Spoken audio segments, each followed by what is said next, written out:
All right.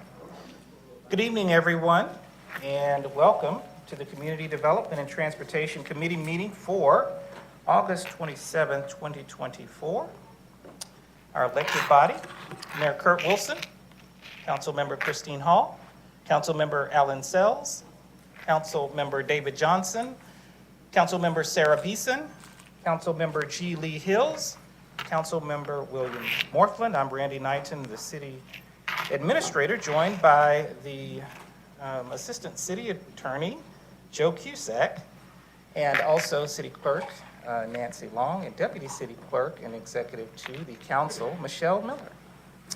The purpose of committee meetings are for city departments to convey information to the mayor and city council. We'll say congratulations to Michelle. Absolutely. Mayor, I will give you the honor. No, I think you should, sir. You're the chairman. I tell you what, we're very happy for Michelle, of course, for several reasons. One, her promotion recently, and a ceremony which many of our council members were able to attend, who became an American citizen. And so we're very proud of her. Very proud of Michelle, certainly her diligence and the responsibilities that she continues to take on is emblematic of her work ethic, and we certainly appreciate everything she does for the city of Roswell. All right, absolutely, thank you. And we also have several other department head staff members here with us today. And by ordinance, the committee consists of mayor, members of city council, city administrator, and the city administrator chairs committee meetings, and this is a public meeting but not a public hearing. Therefore, while the meeting is open to the public, we do not generally accept public comments or questions during committee meetings unless specifically authorized by mayor and council. Public comments and questions are received at the second and fourth Monday of each month in our regularly scheduled city council meetings and the fifth Monday of each month in open forum. We do encourage all residents to engage our online platforms, and if you have questions or need any information, we ask you to reach out to our team members or staff, and they will provide that information to you. We also encourage everyone to utilize the City of Roswell app to report any issues or concerns, as well as access Roswell365.com for a calendar of events. The first item on the agenda is the approval of the minutes for the Community Development and Transportation Committee meeting for July 23rd, 2024. We'll entertain a motion. Motion by Councilmember Beeson, second by Councilmember Johnson. Further discussion? Seeing none, all in favor? Thank you, that passes unanimously. We will note under Community Development that we show no action items. Under Transportation, item number 2, as listed on the agenda, consideration of a blanket approval to perform right-of-way acquisition services and to accept right-of-way options for the Woodstock Road Multi-Use Trail Phase 1 T-Splost Transportation Special Purpose Local Option Sales Tax project in an amount not to exceed $25,000. Mr. Littlefield. Thank you, Mr. Knighton. Mayor, Council, thank you.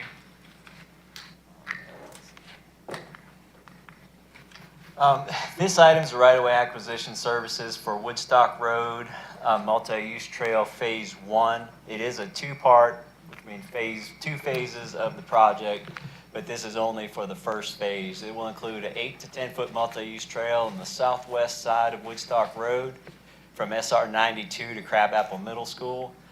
You'll see phase 2 come later, which will be an 8-foot multi-use trail from the southwest side of Woodstock Road from Crabapple Middle School to Roswell Area Park. 8-foot to 10-foot multi-use trail on the northeast side of Woodstock Road from Roswell Area Park to Canton Street. There's 5 parcels on phase 1 currently being impacted, which will require the city to acquire either right-of-way, permanent or temporary easements, or driveway easements. Staff seeking a blanket approval for right-of-way services to expedite the process following standard RDOT procedures. $25,000 is based on the appraisals and fair market value, including a contingency. Estimated cost for right-of-way and construction for phase 1 is $2.2 million, with a total budget for phase 1 and 2 of $5.9 million.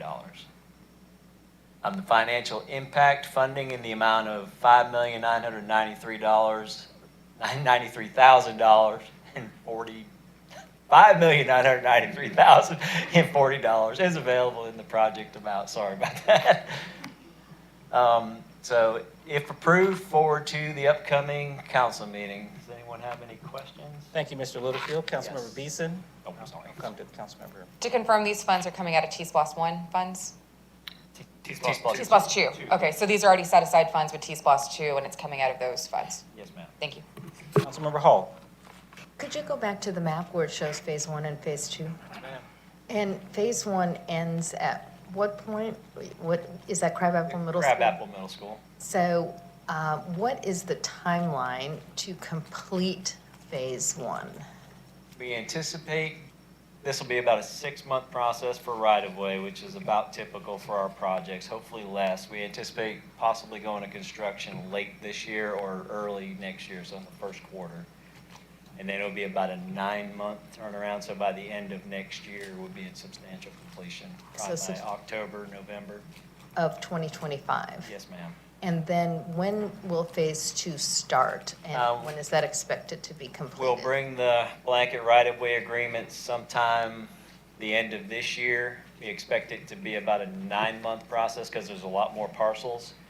So we anticipate going to construction about the time that phase 1 is completed. So sometime the end of next year, we'll be under construction of the phase 2. So phase 2 will be complete at the end of 26? Yeah, that'd be fair to say. So by the end of 26, people will be able to Reverse traverse from 92 all the way, and actually. and north of 92? Yes, north of 92 all the way up to Hardscrabble. Okay, thank you. Yeah. Thank you. Any other questions or comments for Mr. Littlefield? All right, seeing none, we'll entertain a motion. Motion by Councilmember Johnson to move this item forward, second by Councilmember Hills.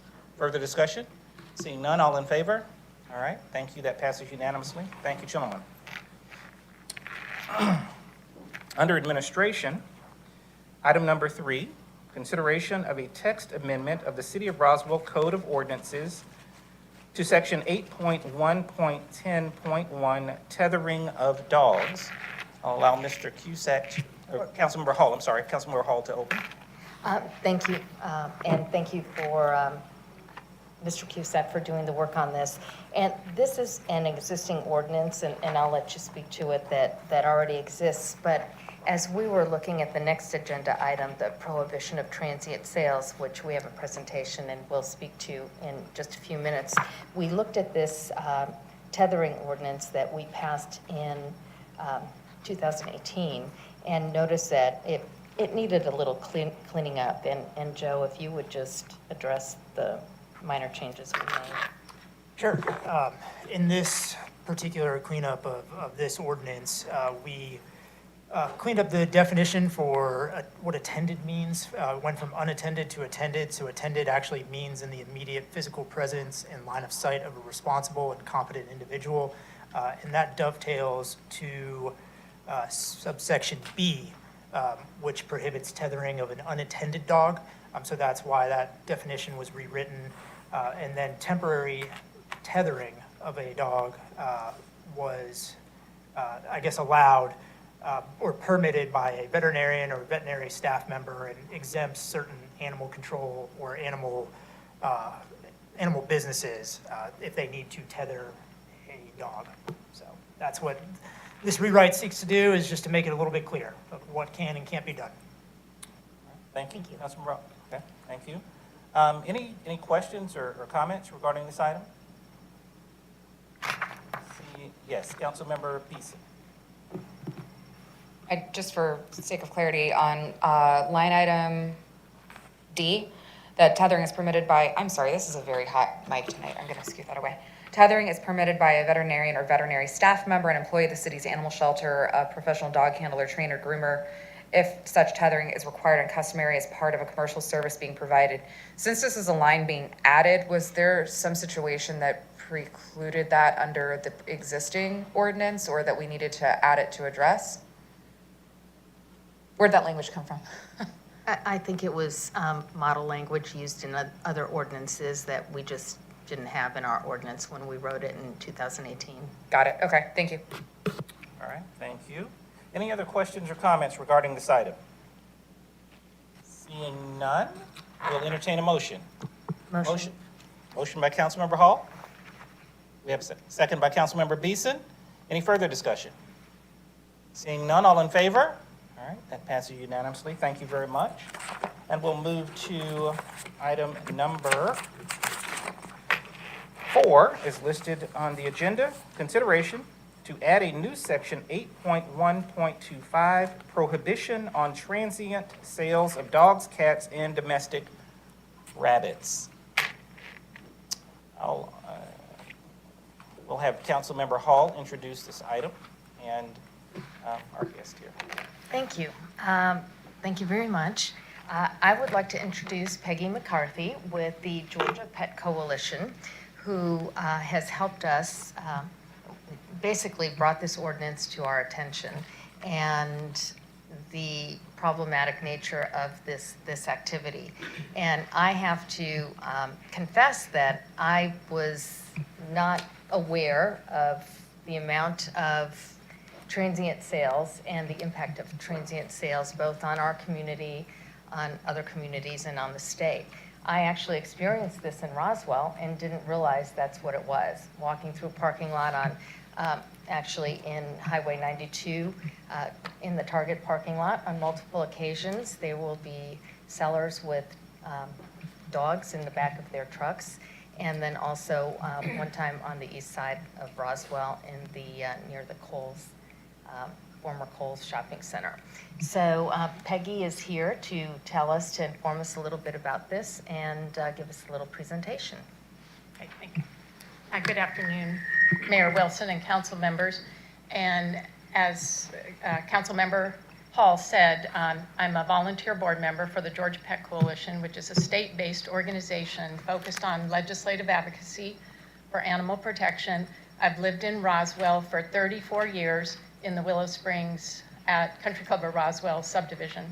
I'm here today to speak in support of the ordinance. We're a very active subdivision. I have been involved with the passage of this ordinance in 5 counties and 3 cities to date. Well, four cities if you count Roswell. I want to first express my appreciation to Councilmember Hall for her leadership and support of this policy and other measures to improve animal protection in Roswell. It's important to understand the sources of problematic breeding. Not all breeders are problematic. The ones that are up here. There is inadvertent breeding due to lack of education and/or lack of resources, lack of access to affordable spay-neuter services. This first one, inadvertent breeding, accounts for a huge number of strays and surrenders to shelters, which cost taxpayers. The remedies for this include educational campaigns and increased resources for targeted, low-cost spay-neuter. The second bullet up there, intentional breeding for profit, includes reckless backyard breeding and the high-volume puppy, cat, and rabbit mills. The remedies here include laws and deterrents, such as licensing requirements, inspections, fees, and penalties for illicit activities. The transient pet sales ordinance is targeted towards the backyard breeders, who cumulatively cause great harm to companion animals in our state. The Georgia Department of Agriculture allows a 1-litter exemption from licensing requirements, meaning that a pet dealer's license is not required for breeding and selling 1 litter per 12-month period. The problem with this exemption is that it's unenforceable because it is not tracked. And when an exemption is unenforceable, rampant cheating does occur. Illegal pet sellers hide under this 1-litter exemption and claim every litter is their first of the year. Currently, temporary locations such as parking lots allow them to evade laws. There's a number of problems with transient pet sellers, and I've mentioned one. They are unregulated by the GDA, And in addition, by the USDA, because the USDA does not monitor face-to-face transactions for selling pets. Unlicensed multi-litter sales per year is a misdemeanor under Georgia state law. There is evasion of tax and licensing regulations, and typically no records are kept by the pet seller. Profit is prioritized over animal welfare. And make no mistake, this is a side hustle for quick cash, therefore no vet care is provided. Puppies, kittens, and bunnies are frequently sick with serious diseases at the time of sale.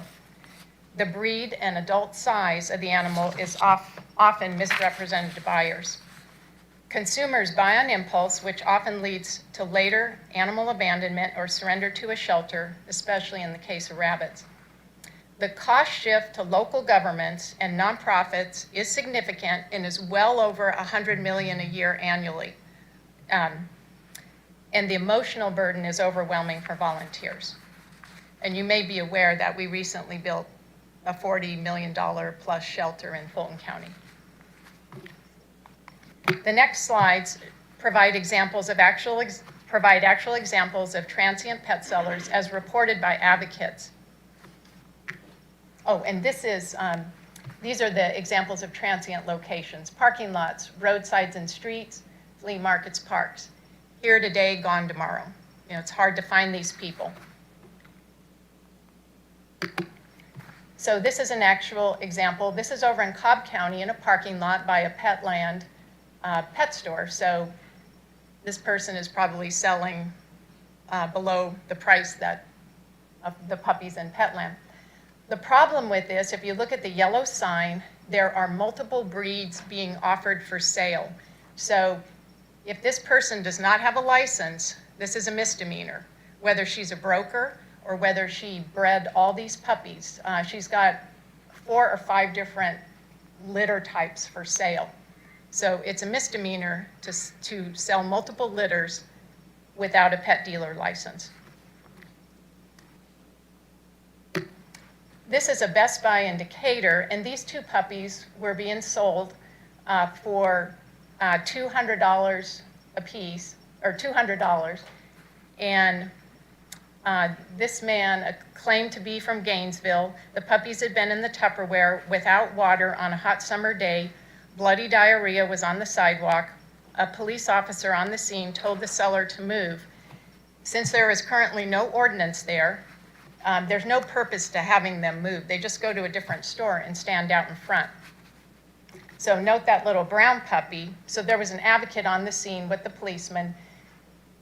The the seller refused to surrender those 2 puppies, so the advocate bought them and took them straight to the emergency vet, where she spent $3,000 in the emergency vet care for treatment of coccidia, which is a disease that occurs when you confine a lot of animals in a small space. It's a serious illness. It's a common infection in puppy mills. And so this is where this cost shift occurs from an illegal seller who does not provide vet care, and then taxpayers or people like myself pick up the tab for this.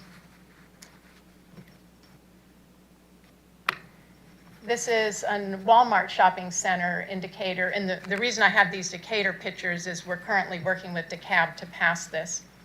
And these 2 puppies were being sold by minors. They were teenagers. And one puppy was actively vomiting, and under the cart you can see a little brown pile, and that's the vomit.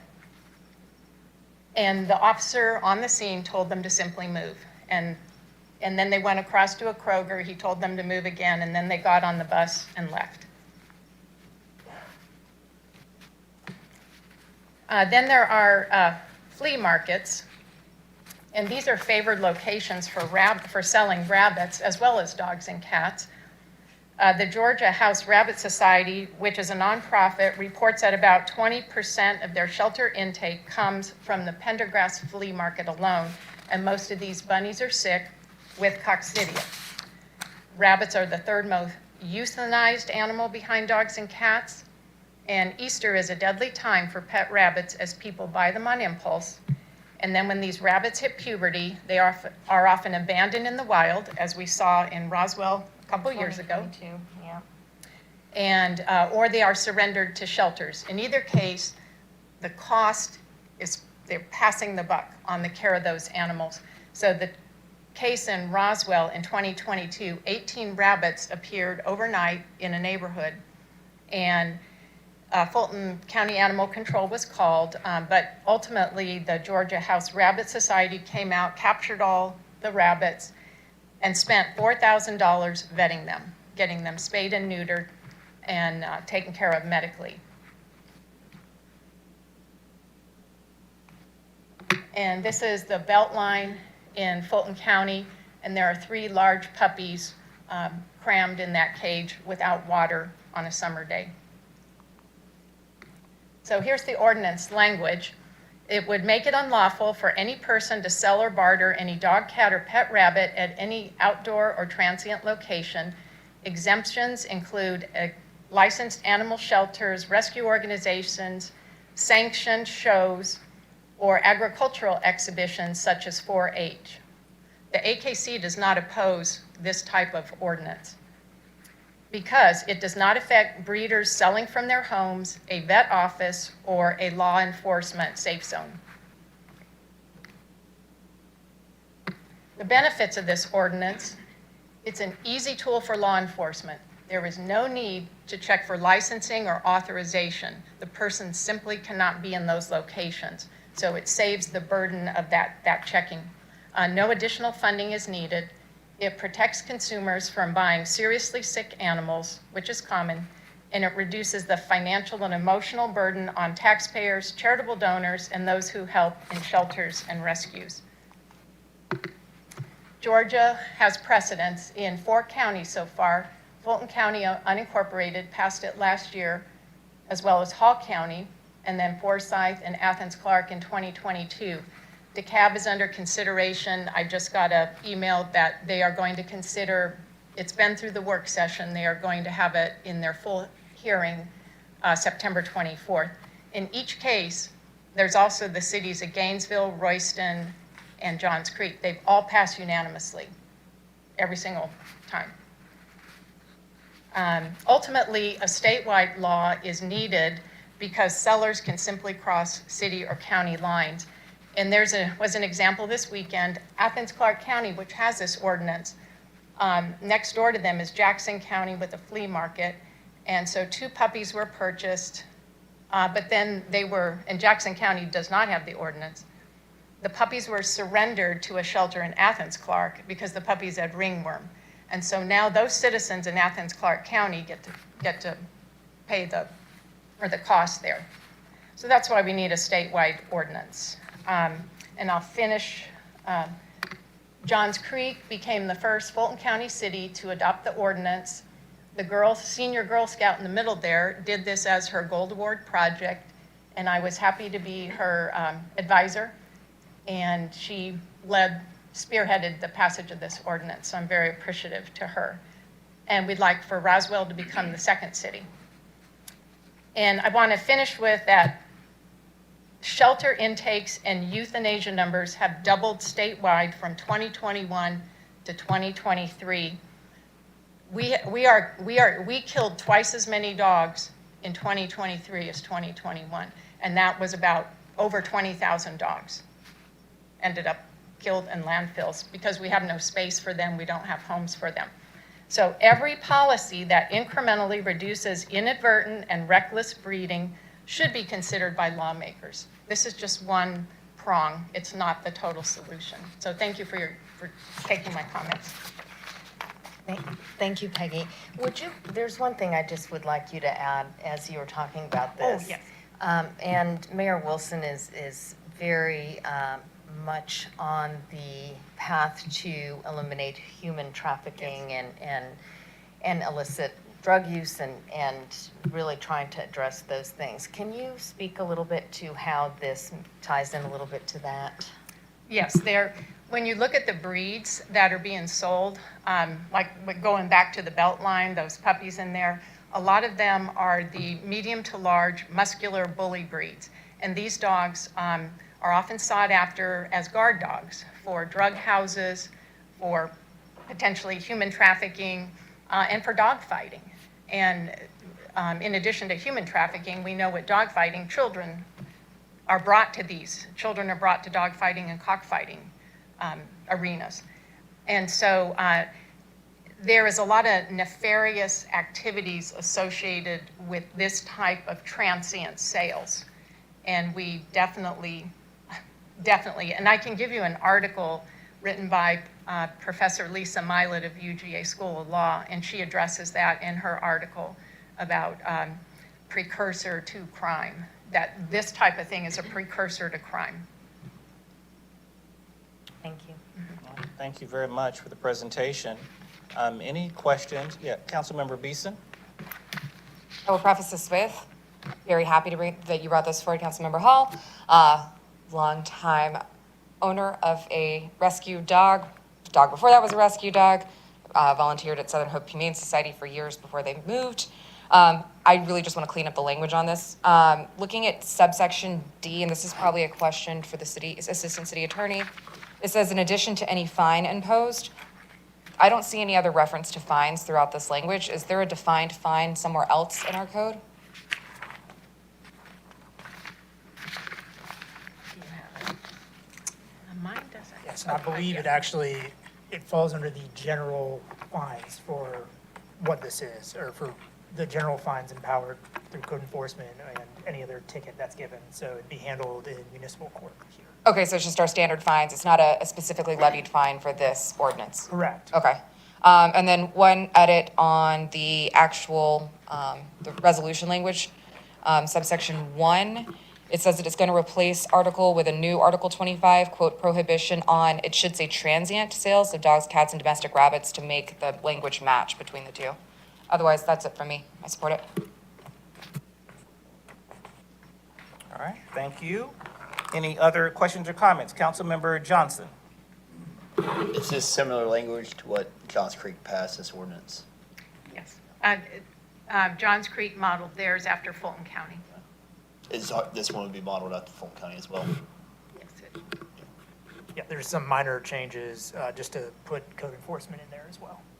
yeah, each county puts their little tweak, or each city puts their tweaks as well. Councilmember Morthland? I heard you mention the state of Georgia several times. How close are we on the state picking this up and doing something like the municipalities are doing? Thank you for that question. We introduced it 4 years ago, and we had a really good hearing 2 years ago, but no vote. The rural areas, there are food rabbits, there's pet rabbits, and there's food rabbits, and some breeders raise both. And the rural lawmakers, we need to do some tweaking related to, and there's, at the Pendergrass Flea Market, there is a puppy miller. He has a puppy mill, and he brokers dogs, but he has a GDA license. And so we have to, we're looking at that, how, at the state level, it's a little bit more sausage making, and where you have to do a little more compromising. And so, maybe I used the wrong word. But there's a little more compromise involved where you're trying to make sure you don't create unintended consequences. And so we have to have some discussions with Commissioner Harper on rabbits and that GDA license at that one flea market. Otherwise, everyone's begging for this law. It's, the advocates, because they see it, they deal with it. And we do need it on the state level. There are 2 states that have similar, Louisiana and Virginia, have a state law. Mayor Wilson? Thanks, Mr. Chairman. Thank you for your presentation and all your hard work. You're welcome. We're very much appreciative of it. 3 questions, 2 are political, 3rd is not. First question is, do you have a sponsor in the state legislature at the House level and the Senate level that's working with you on the potential passage of this bill? Representative Joseph Gullett has been our sponsor for the past 4 years. This last cycle, Representative Scott Hilton was a co-sponsor on it. And then on the Senate side, Senator Randy Robertson has agreed to stand at the well and speak in favor. He believes this is an easy tool for law enforcement, and he comes from that background. Senator Kay Kirkpatrick supports it. But we haven't collected more co-sponsors. Okay, and the second political question is, do you work with a lobbyist at the state level? Yes. Okay. Who's a lobbyist? Do you mind me asking? Andy Lord? Okay. And the third question is, are there any holes based upon the previous passages at the four aforementioned counties and Johns Creek that you would like to address and say, hey, we've passed this, you mentioned three cities and 4 counties, I think. This is passed, but there's one piece that's come up. If we could change it right now, we would change it. We'd add this to the flavor of the ordinance. Is there anything that you might add? No, actually what we need is good training for law enforcement so they know how to deal with it when they see it. You know, that's always an issue with animal ordinances, is getting adequate enforcement, and that requires good training. And there are organizations that provide free training. Our state prosecutor for animal crimes, she provides free training, as well as HSUS will come in. So fourth question, sorry, for Joe, David, and Sarah, since you brought up the issue. Pretty much, right now, it goes to court, and basically, David, you work with the solicitor and the judge, and you guys going to establish what the fine corridors are going to be, right, based upon a bunch of circumstances. Is that how I understand it correctly? And so on this, you really don't have any guidance on how you would fine, what kind of suggestions for fine. Would you like the council to suggest a fines for this? If you can leave it to the judge, the maximum is $1,000 fine. And if there's more than one occurrence, then the fine can be raised. And then we can also put it per dog or per incident. Now, can't the police take the animals if they bust somebody? If they would have the authority to do that. Where it could become a continuing nuisance. Is your recommendation, you're good with the fines like they are at this particular, not add have any specific oversight and interpretation of fines specific to this ordinance? I think so, because it could be different, different reasons. It could be an inadvertent, like you were saying, or it could be, somebody that's just out there doing it on purpose.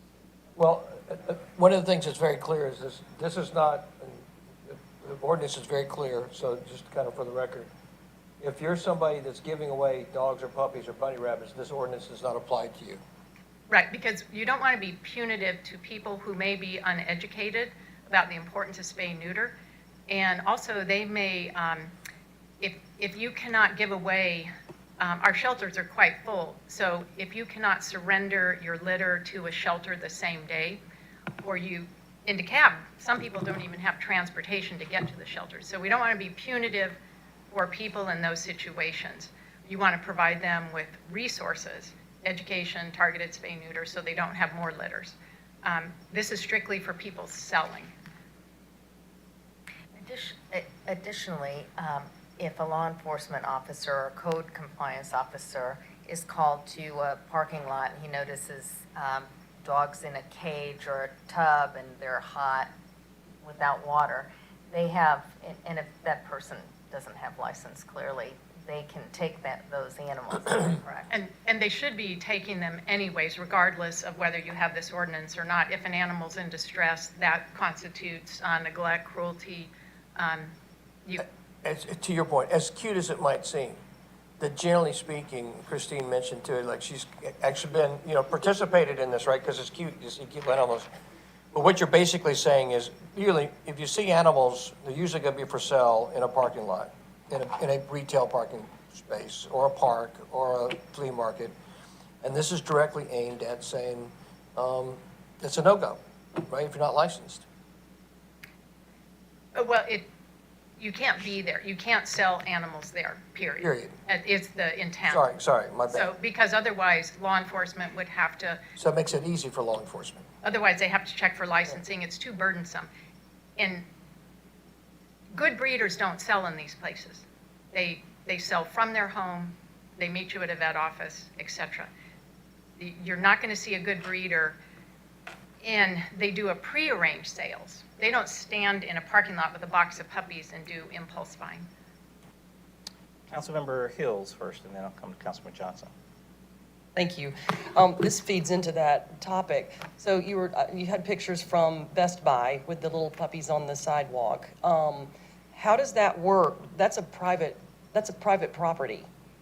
So how does that work for police jurisdiction? I know I've been T-boned last year by somebody in the Trader Joe's parking lot, and PD couldn't help me other than writing up. They couldn't say, you're wrong, you're right, any of that. So not that this is a car transaction, but how does that work as far as making that kind of ruling in a Well, private This property? would apply to commercial, I think it has the word commercial in there. Can we do that for traffic violations? Because there's a heck of a lot of problems Wait, with I'm that as sorry well. that I T-boned you and then we didn't get a police Oh, no, report. no. Yes, it I know does who it is. include commercial or retail. It cost me a parking. lot of money. But anyway, I'm not making light of what we're No, talking about. it does include commercial or retail parking lots. So how does that work? We can have that kind of overreach into, I shouldn't say overreach, but that kind of jurisdiction on private property when we can't do that on traffic violations? Or let's say kidnapping or shoplifting, running, you have to get the store owner to come out there. So like for me, I was looking at that going, why didn't somebody go get the Best Buy manager to come out and make a phone call? Because that's what I've done with panhandlers at Target, at TJ Maxx, at Kroger, at Publix. Well, they'll shoo them off, but it doesn't solve your problem. This is a part of what's overwhelming our shelters. Yeah, not a challenge. The challenge is getting it fixed, but there are other things that happen on private properties, just like all of these represented facilities that you had other than a park. It just seems like if you've got the one, we should be able to manage the other. Anyway, I don't. I'll grind that axe another Your point day. is well recognized. I do not want to go down a constitutional It's okay. divide right now, although the point is well taken, because you're right. There is some overreach on this, just to be frank. I mean, there is some overreach from a constitutional perspective, and that's a fair point. And often that's what happens is when you're trying to solve problems that need to be solved, who solves the problem? Does the government solve the problem, or does the marketplace solve the problem? And sometimes the marketplace is unwilling or unable to solve a problem. To your point, first thing is, if you're on private property and you're selling somebody else is selling stuff on your private property, you would think that that might be a problem and that somebody might address that. That doesn't always happen. So this agency is saying, hey, we need help to help solve this problem. The private side of the equation is not going to solve the problem for us. Will you step in and solve the problem as a government? And so your question is actually very deep-rooted and well-founded, and it's not a softball. And we have, very close to here, private properties where there's illegal parking going on. And so the property management will, I'm down a rabbit hole, but the property management company will bring in an agency to tow or boot or, catch folks and write tickets. So anyway, I'm just saying there's a lot going on in a lot of our parking lots, this being the topic at hand this evening, but there's a lot more than just that. So it's interesting that we would be able to push this and not handle, I think I named off 4 now, other things that would be violations in my book that equal to or, more than. Parking isn't as serious as this, in my opinion. Well, and but I know there's peddling laws at the state level, and there's exemptions for, I think, blind and military, but in a lot of instances, I think peddlers have to have business licenses. And these type of sellers are not paying any Right. any income tax, sales tax. They're avoiding business licenses, Department of Ag licenses.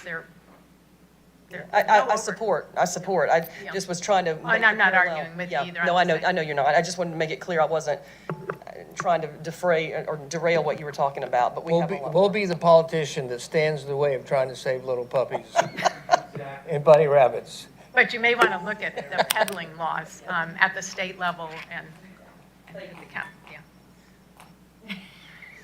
All right. Any other questions or comments regarding this item? Your constitutional beliefs are being tested right now, Mr. Johnson. That's one there with a minimum fine was. Maximum fine. What's the minimum fine? Because if it's like $5, I want to No, change that, you know? You can set a minimum. but In- Yeah. In, up to 1,000, but, yeah. well, in our state bill, Professor Milet from UGA, she did put as a guidance up there, she had 3 escalating fines. I think it went like 100, 250, 500, something like that. But she has not included those in the local ordinances. So each can do his own. Okay, any other questions or comments regarding this matter? If not, I'm ready to make a motion. entertain a motion by Councilmember Hall, second by Councilmember Johnson. Any further discussion? Seeing none, all in favor? All right, that passes unanimously. Thank you very much.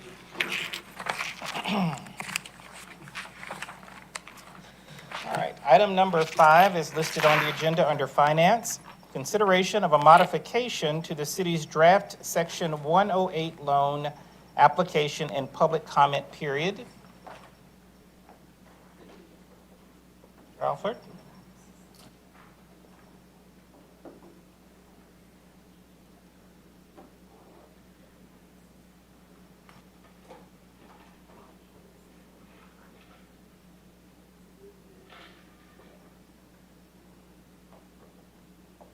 Thank you, Mayor and Council. Can you turn your microphone on, please, sir?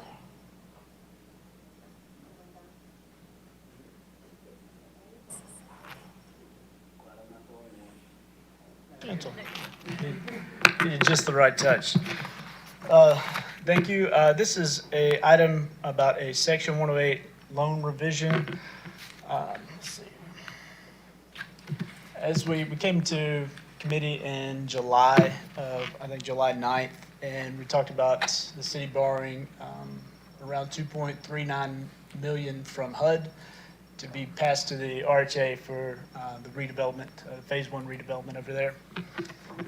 The idea was that we were repaid with annual CDBG funds over a 7 to 8 year period. It did require 125% collateral, and then RHA had initially agreed to use Myrtle Street Apartments for that collateral. We posted our public comment period, and that's actually concluded. We didn't get any comments. However, the RHA has requested the city reconsider that collateral arrangements at their August 13th board meeting. City staff met with the economic development team and has recommended using the Terramont property, which is here, if you so choose. And basically HUD would take out second place, or we'd take out a lien on that property until the loan was fully repaid. Go ahead.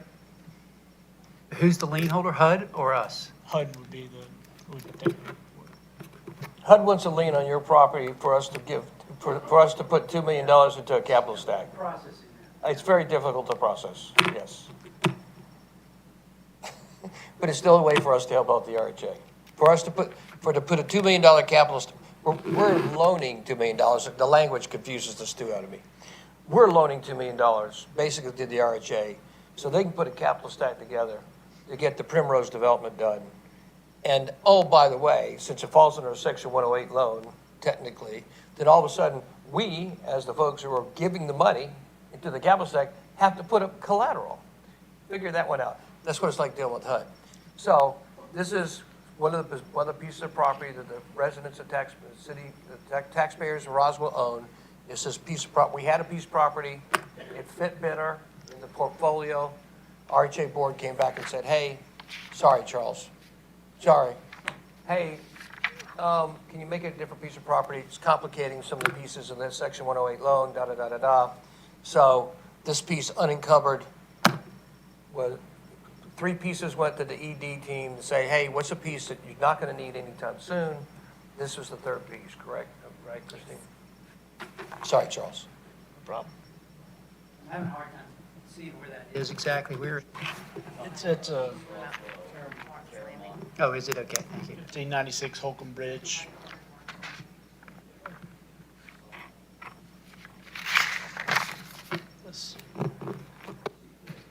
So if we change the collateral to city-owned property, we would need to revise the draft, of course. We'd open another 30-day public comment period. Comment period would conclude in September, and we'd have a resolution to submit a loan application. I put September 30th, but that's a mistake. That's open forum, so it'd be the October 15th mayor and council meeting.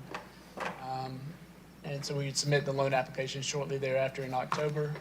Loan approval process takes about 60 days estimated to get a commitment letter, which is the part that RHA needs at their closing. And they moved the closing now is anticipated to be December or January, whereas it was November. So they moved that back as well. All right, thank you. Any questions? Councilmember Beeson.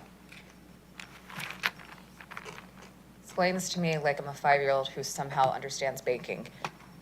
RHA originally had the collateral for the property, and it was one of RHA's owned properties.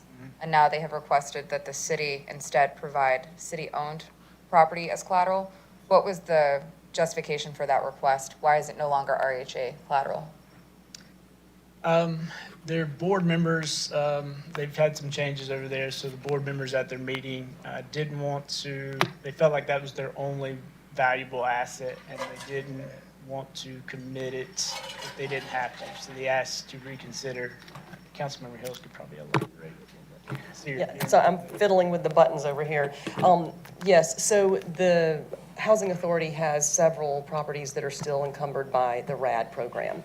Myrtle Street Apartments are not, and so they didn't want to tie up, the new board was really looking at this with fresh eyes and did not want to tie up the only Roswell Housing Authority owned property for up to 10 years, give or take, to pay that off. So they requested, beseeched the city to put up a piece of property as collateral. That context is helpful. I'm good. Thank you. Thank you, Sarah. Councilmember Sells. So they could encumber that property? Potentially. And is our repayment stream secure? Is that under some kind of contractual requirement that they use that CDBG to repay the loan? It's not 100% guaranteed. It's the CDBG funds that we've been eligible for. I don't say we've been eligible for, but the program's been around since the 60s. But the mayor and council get to decide how that's allocated. 100%. So it's in our hand. That's the right answer. Okay. Correct, but the changing of guards with an election could change the direction of that, just for disclosure. That's fair enough, but Yeah. at least the city council would have to Absolutely. say, gee, we're forgiving the loan, would be basically what we would be saying. Correct. Thank you. That's correct, right? David, that's correct, right? So the loan is being repaid with the CDBG fund.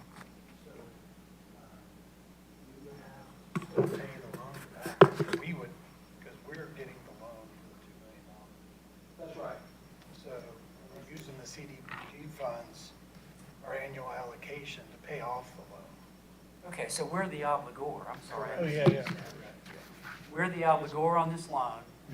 We're using CDBG to pay it back. We're encumbering Roswell property. And really, the only role that the RHA has is they're the benefactor of all of that. And so the purpose of this is to help them rebuild that demolished building. Okay, that's much clearer. Thank you, David. Thank you. Any other questions or comments? Seeing none, we'll entertain a motion. Just one comment. Sorry. No, it's worth noting, that when you hear people say, why are you doing something, why aren't you doing something about public housing, RHA, this is something where the city and the taxpayers of Roswell are doing a significant something Yeah. for affordable housing and the RHA. Councilmember Hills. I will add, our executive director has also noted that, working with Penrose, who is the developer for this Phase 1 and assumed and working toward Phase 2 as well, that once this is handled, Phase 1 is rolling, it won't 100% ensure us, but it should get us over the top for Phase 2 to be approved without an ask to the city. That is their goal. That's been the plan. Once this is rolling and we've got a project and it's a phased project, we'll be seen much more favorably through DCA for approval for that tax credit loan. So it does have a ripple effect down the road while we're still paying off this debt of $2 million through the CDBG annual funds. Hopefully that helps. All right, thank you. Any other questions or comments?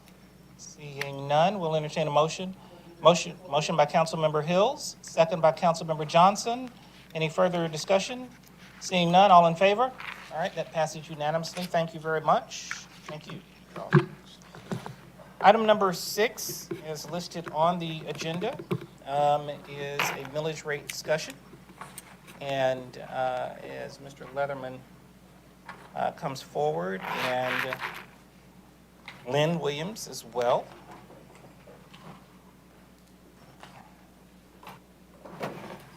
And Sharon Izzo.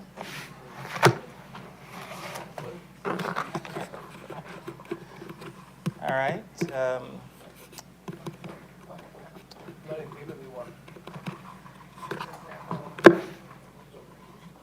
Gotcha. As they pass out those presentations, we'll just briefly mention we want to provide this opportunity for a presentation and information to the elected body regarding the millage rate, which would need to ultimately be set by mid-October or so. And wanted to provide information to you as it relates to the context of a millage rate and also the millage rate as it has existed over the past several years and the changes that have occurred, as well as to address and to provide some context around some of the financial stewardship exhibited by mayor and council over the past couple of years, and the allocations via the budget and otherwise to be able to address certain programs, initiatives, and projects.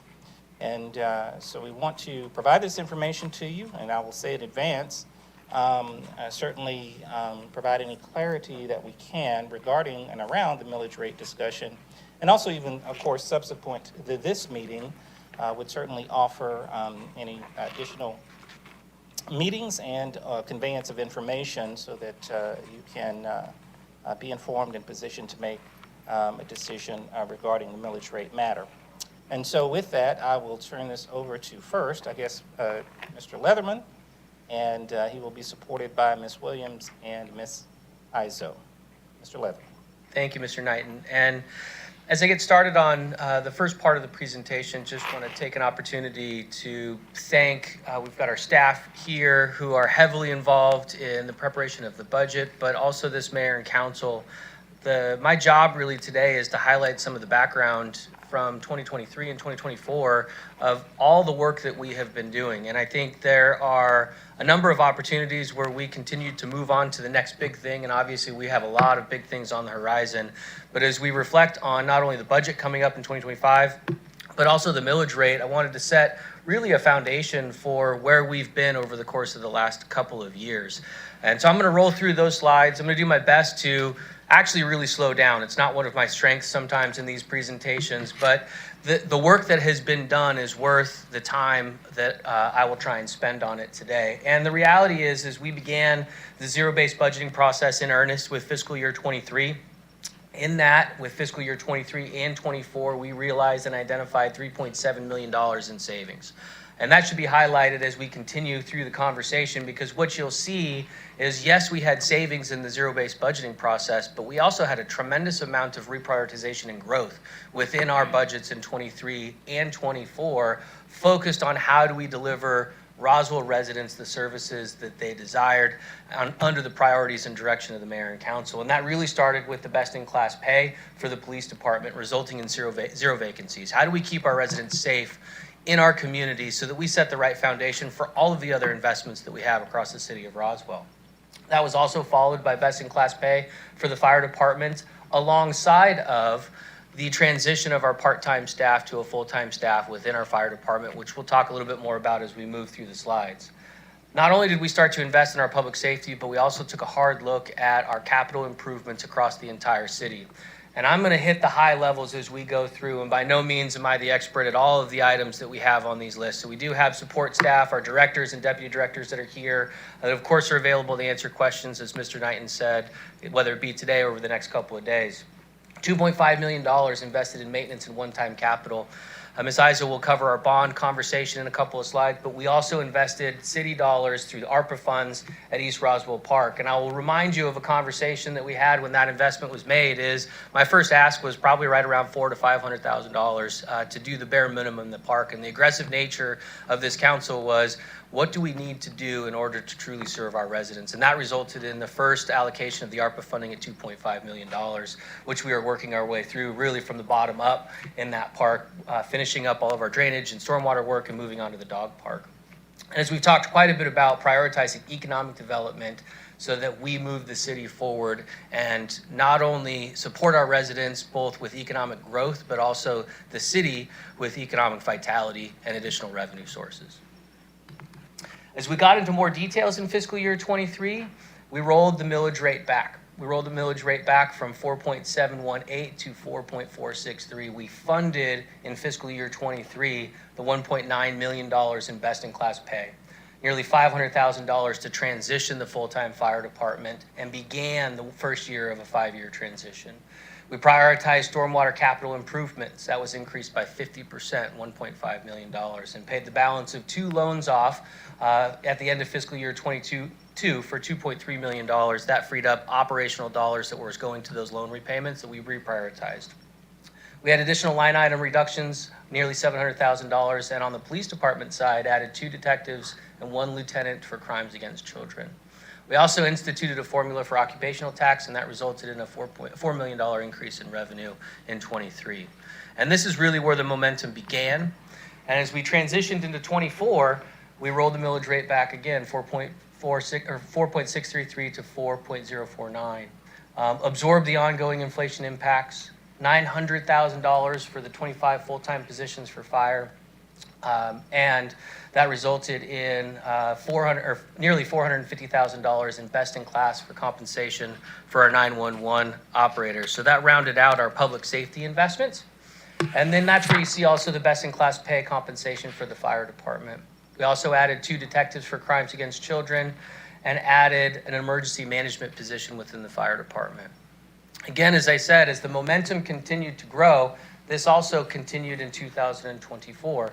We added landscaping crew for our historic properties to continue to invest and take hold of our historic properties in the city of Roswell and transition them as part of our economic development strategy. We added Holly Hill, one of the many historic homes that we own here in the city, and began the maintenance of that property, connecting it to our vision of Founders Park. We enhanced the role of strategic information and technology and created our IT fund. That was all internal work that we did, and expanded code enforcement efforts to sustain and enrich quality of life. This is transitioning to 6 days a week operation, which we did this past spring. We invested more than $21 million for transportation projects. So we talked earlier about $5 million to our Founders Park vision and connecting that to our economic development program. And then we added 3 stormwater inspection positions and true crew workers, all while rolling back the millage rate. This was also the time which we had our bonds approved, and so the millage rate did increase from 0.1 to 0.9 to support the debt related to our bond and the bond repayment schedule. So a significant amount of momentum that we created from 23 to 24 in our budgeting process and within the city of Roswell. As we look forward to fiscal year 25, we have a number of public safety initiatives that we are moving forward to and identifying as future needs within the city. Continuing the transition of the full-time fire department. Currently, as you heard before, we've hired 60 of the 135 necessary positions. 75 positions will cost about $4 million annually, and we are projected right now for 30 positions in fiscal year 25 to round out the full-time fire department conversion in the 5-year model.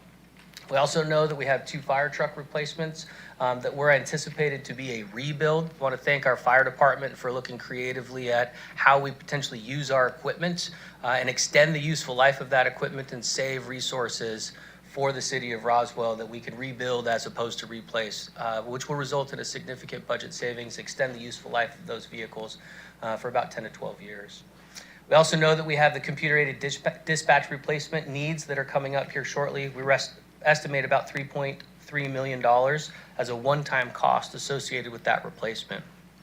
And we don't know currently as we're working through our budget, but we anticipate some ongoing costs. We're roughly paying about $300,000 annually for that system now.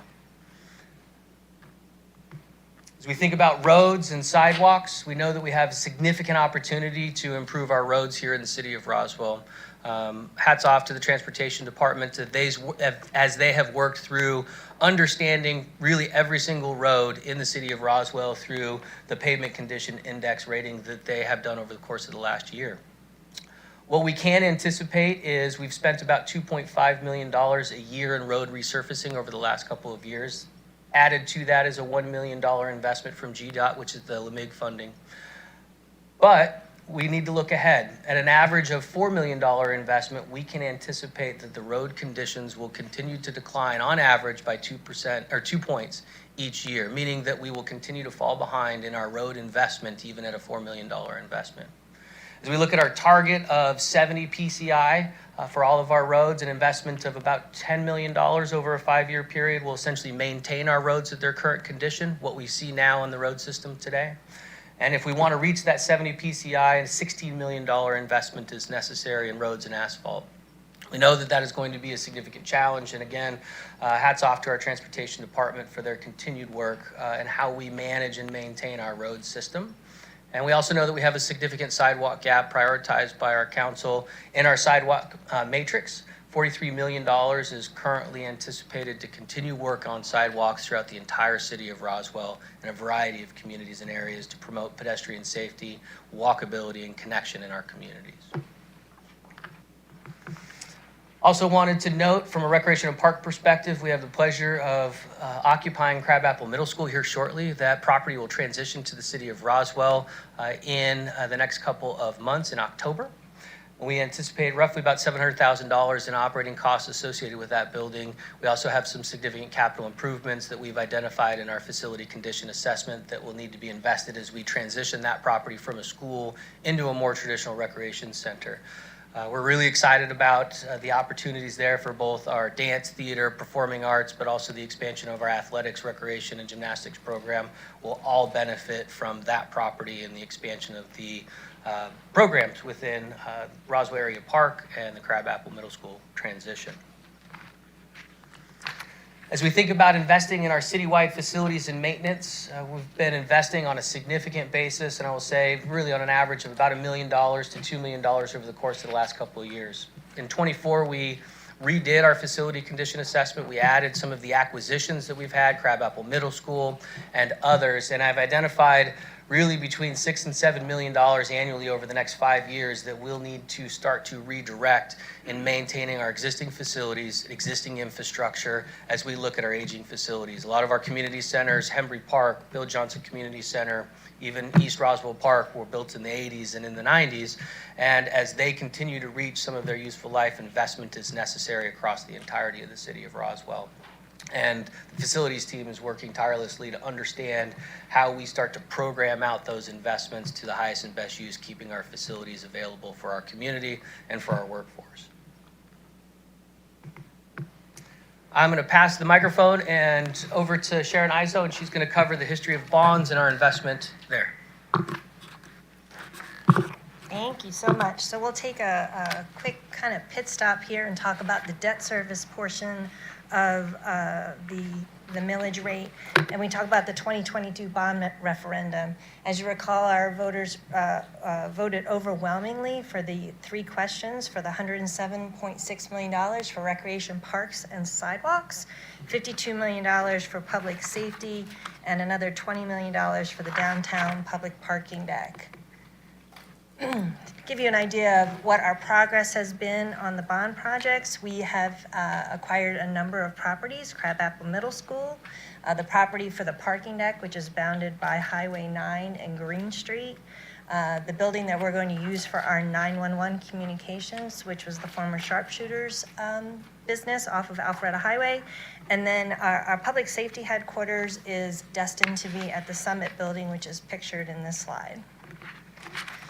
Just to kind of remind everybody about the completed projects, this is a great picture of the celebration when we cut the ribbon on our very first bond project over at East Roswell Park. So we have completed 2 turf fields there, another 2 at Groveway Park, 2 at Roswell Area Park, and we are getting close to being able to cut the ribbon on the Big Creek Park Trail renovations. That'll be middle of September. On projects that are under design, for public safety, we have a couple of remodeling projects. That's the 911 call center and then the public safety headquarters. Both of those are projected to be complete in 2025. Fire Station 27 will be our first fire station design. That one will be complete in 2027, just recalling that we have a design process that we'll need to go through on that one. Down on the parks question, Riverside Park, Don White Park, Roswell Area Park Pond, and Grimes Bridge Park turf fields are all projected to be complete in 2026. And then for the parking deck, we're getting ready to release our design build request for proposal in September of 2025, and that'll be projected to be complete early 2026. And lastly, we have some other projects that are getting ready to go into construction, the first being City Hall Trails, second being East Roswell Dog Park, and then we have the Roswell Area Park Turf Field. All of those will be going into construction winter of '25 with completion, either late December or early winter 2025 with completion in 2025. So with that, I'm going to hand it over to Lynn, and she's going to get into the millage rate discussion. Good evening. All right, my name is Lynn Williams, and I'm going to talk to you about our millage rate. Just to give you some initial context, I wanted to give you some general fund revenue history. This is by category, so in general, how our property tax, sales tax, and business tax have come in over the last couple of years. And as you can see, the property tax, the highest point on there is in '22, and it did drop a little as we go along here. The sales tax has gone up, and our business taxes have gone up, and our miscellaneous kind of, sometimes there are some one-time categories in there, so. Looking at our millage rate itself, the millage rate is devised of two different parts. So one is the millage rate itself, and that's the rate at which we're charging our property tax. And the other half is based on the value of your home. So for the value of your home, the assessed value, which is 40% of whatever it would actually sell in the marketplace, is what it's supposed to be. Not always is it catched up with that, but that is what you're looking at. So, and I know that those have risen, but we do have some exemptions I'll talk about in a minute. In the example here with the City of Roswell's 24, the millage rate that we just past year had was 4.949. And so a homeowner that had a property tax fair market value of $550, assessed value of $220,000 would have paid $1,088. Those with exemptions would pay even less than that, and there's some variance in the exemptions. So 198 of that would have gone towards the bond project. Our digest, so this is based on the home values. This is how the home values have changed from year to year. So about 75% of our digest is residential, 22% is commercial. We did have, those are B for billions. And so as you go across, it's about 500 million increase in residential. We had some growth in commercial of about 6%, and then in other we had about 10%. So overall, the digest did go up by about 8%. Of these increases, 573 million of that increase was due to inflationary increases. So this is because the market has done well, and so the values of the home have gone up by that amount. On the next line, you see our floating homestead exemption increased by 447. So 82% of the inflationary increases will actually be netted out because that floating homestead goes up as your home value goes up. And we're only allowed to recognize 3% of the difference. Or if inflation was lower, it would be the lower of the two, 3% or inflation. So if you are a homeowner and have a homestead exemption, you would only see a 3% growth in your home value. So these are the homestead exemptions that we do have. And so we have for age 65 and older, age 65 income restriction, disabled veterans, and a floating homestead. The floating homestead is sitting at 1.7 billion. So that results in more than $7 million in tax savings for our residents currently, which is an average of 217 for the actual homes that have a homestead exemption.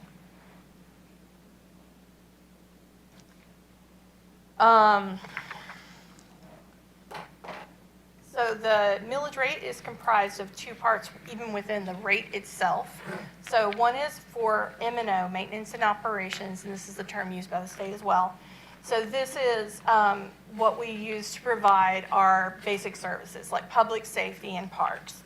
Debt service is used to repay the voter-approved projects. So these are voter-approved projects that Sharon had just mentioned. So in this chart, you will see how our M&O history has been. So this is our rate as we have charged. So from 2018 and over, the M&O has been dropped. So we went from 5.2 to 4.049 today. So as you look across, you can see what we have done with our rate.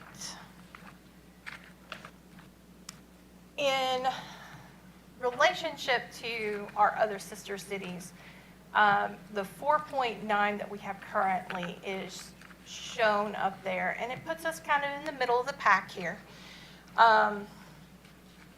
So that shows the M&O and the total rates. And when you look at it with debt service, that's also here as well. So there are a few that don't have debt service, but we do.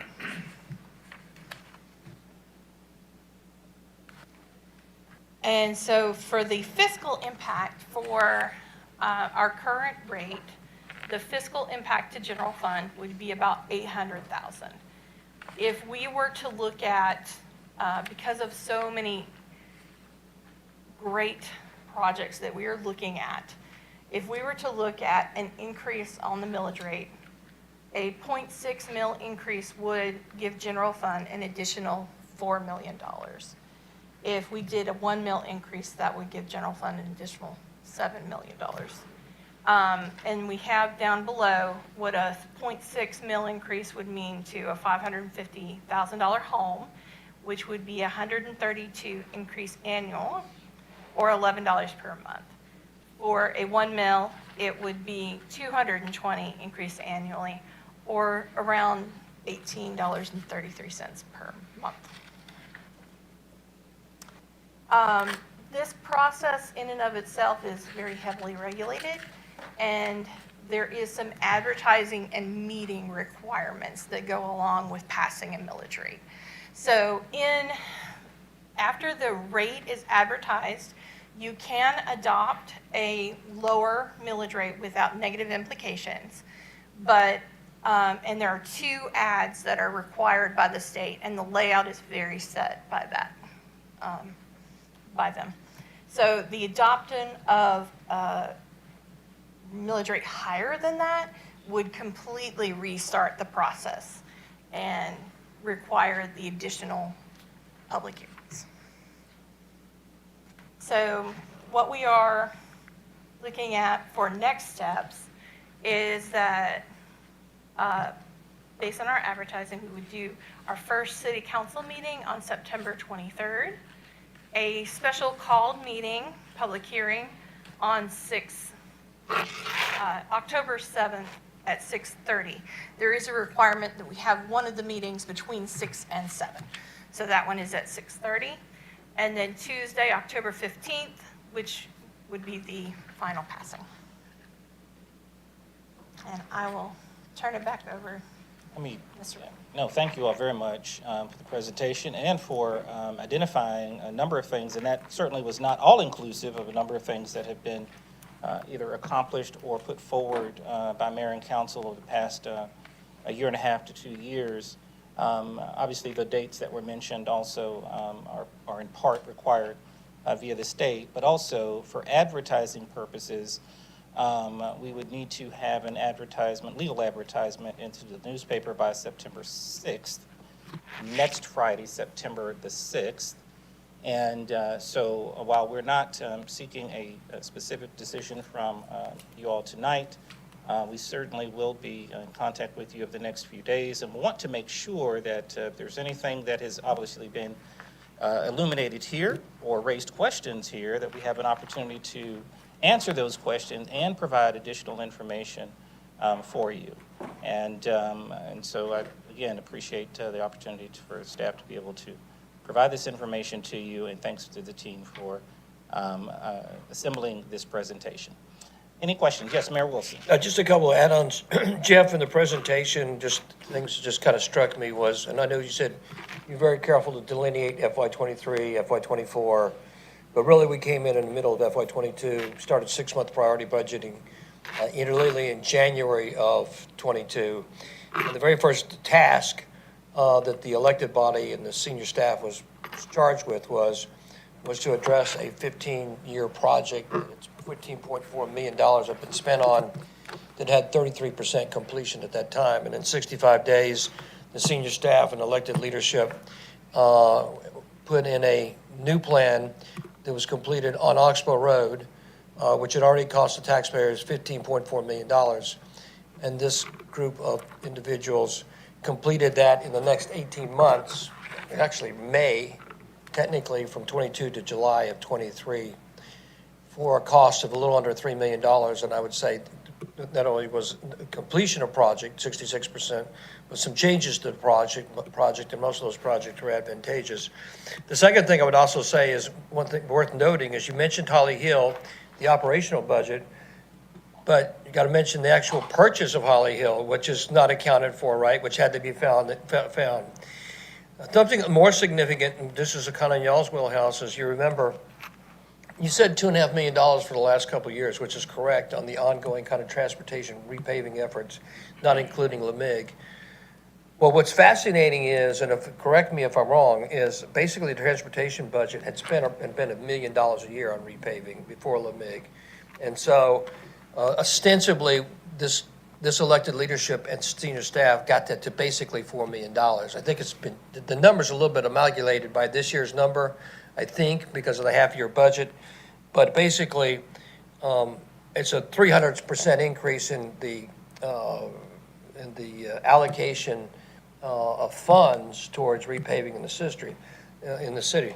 What's interesting, one of the great things about bringing Jeff Littlefield into the equation from a leadership perspective is, Jeff brought some science to this, brought in PCI as a power way of saying, look, instead of this just being an ad hoc rotational process, like my own neighborhood, Oakhaven Drive is well beyond the pill, and it would just fall on whoever had the most clout to get things done. And what Littlefield did was came in and brought PCI and said, look, there's a way to rate roads. It's systematic. It makes sense. It's logical, and you can use this as a standard. And so we started doing that. And then I think the council and the senior leadership team said, right, for a city of this kind of stature and wealth and success, what is logical? What do you want to keep your rating at? And so 70 was kind of like a bottom threshold.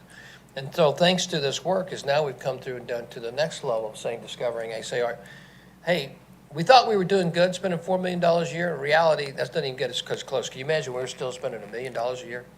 And a lot of things like that. It's the only thing I was going to say, one of the things I also take is you mentioned the facilities management piece.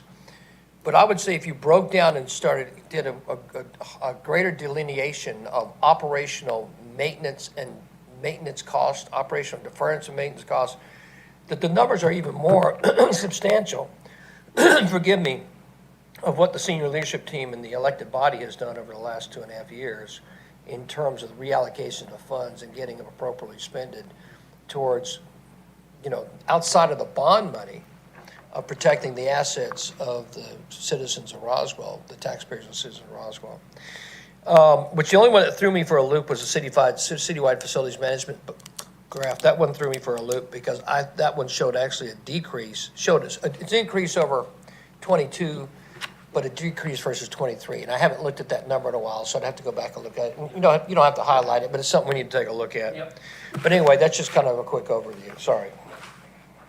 All right, thank you. Any question, Councilmember Sells, I think?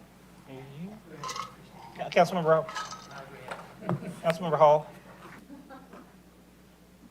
Now and then I'll get Thank you. my mic to work. Just on the budget considerations page for the city buildings and facilities protection and investment, that's maintenance, this 6 to 7 million annually over the next 5 years to continue to maintain our facilities at current condition.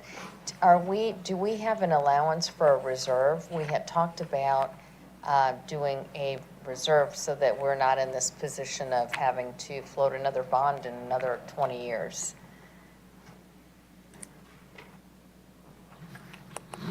So when we looked at doing a reserve, if in a lot of places, they do it based on the depreciation of your assets to try and keep it, whatever you're using to depreciate should also be what you're adding back to try and get the asset back up to the value. For general fund, it would be about 11 million every year to in depreciation. But we have other options on what level we would choose, but that is one option. But we have a seed money currently of 800,000. So here's the first part of the recipe of success. So in the past, the city would say, look, as long as we can pay back our debt, we're okay, right? Unfortunately, the city didn't take the position of, let's make sure that every time we put a capital asset in place, that we start putting another fund inside to replace that capital asset. So the first answer to the question, Christine, is yes, you directed, and it occurred. So the first thing is now there's money going towards a capital replacement program, okay?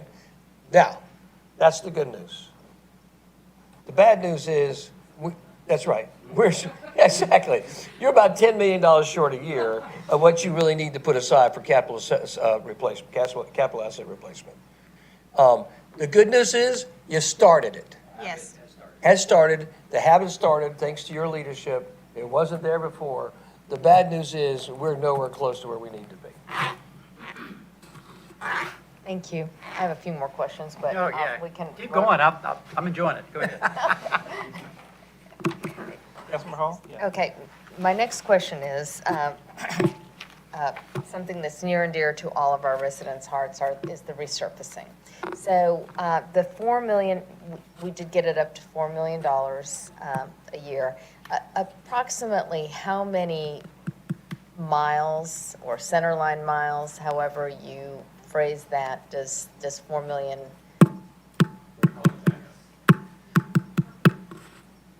About how many centerline miles does that give us? The city owns about 350 centerline miles, and that gets us, depending on the width of the road, the square yardage, maybe 12 miles, maybe. So the 4 If we million. do 10 miles, it'll take us 35 years to do all of our roads. And we're, doing about 10 to 12, sometimes a little more, sometimes a little less, depending on the width of the road. And for our sister cities, and I know we're different and they have different structures, I'm just curious, do we have an idea of Alpharetta and Johns Creek, how many miles, centerline miles they resurface? I could ask around, but I do not know that number of how many miles they own. Curious, thank you. Councilmember Sells? I just wanted to, before we get too deep, is this what we talked about today? This is, remember I asked you about the difference between millage rates and the rollback rates over the last 5 or 6 years? Is that what this is? That is some of the history related to the millage rate. Yeah, we didn't cover it here in the slide because I thought it would get a little bit too confusing as we started to roll Yeah, it's through on the confusing. history. But we've actually got another report that we're going to provide to the council on the history over the last 10 years of the millage rate and what that has looked like beyond what you've seen in the slideshow today. Okay. And you said to me earlier today that no matter, if we just say it the same amount, basically we're going to have to advertise it as a 5% increase. Can you explain that a little better, like I'm in first grade? Absolutely. So for the state of Georgia, they would like us to, if we are getting additional revenue for existing homeowners, so based on as your value of your home has gone up, you're getting more revenue from the same rate. You are still getting more money. The $800,000 that general fund is going to get for staying on the same millage rate, that's an increase in our income. So it's based on the simply property home. dollars in from the digest divided by prior year dollars in from the digest equals 5%, ergo 5%. Yes. Okay, and so the 4.9, I was trying to relate that back to the rollback rate of, that's because of the debt service, right? That's the difference between the Yes. 4.0 of the rollback rate and the 4.9. Yes. Gotcha, thank you. I'll probably have more. Councilmember Johnson. Director Littlefield, this year we put in 6.3 million because we got some money from the state, extra money we weren't expecting. Is that correct? Our contract amount was about $4 million. Oh, We got okay. some road assistance program money, which was $1 million. We got LMIG money, which was about $1 million. And then the city had about $2 million. So when we put more money into road resurfacing, we get a better price average per mile. That'd be correct? Generally, yes, as long as you don't matter them across the city, because mobilization costs a lot of money. But yes, in general, the higher the volume, more production the contractor can get, and the cheaper price you get. Councilmember Hall. This is back to Lynn, dovetailing on Alan's conversation. So how does inflation factor into the increase? So it looks like our government is growing, but yet we can't keep up because of inflation and costs of things. How does that factor into these numbers? So because of the floating homestead exemption, that really absorbs a lot of that increase. And so the value of the home itself that we can bill on only goes up by 3%, no matter what the change on the actual, what the home looks like on the market, we can only go up by 3%. So as the home value goes up, that floating homestead goes up, and then it can come back down by 3%. So. Well, that's the revenue side. That's the revenue side, right? So you're talking about the expense side. Right, I'm talking about the expense side, but also the 3% that you keep referencing. Is that because there's a certain ordinance that, it's state law, that, It was also voter approved for that floating homestead for the city of Roswell okay, so, in 2019. The state won't let you go up more than 3%.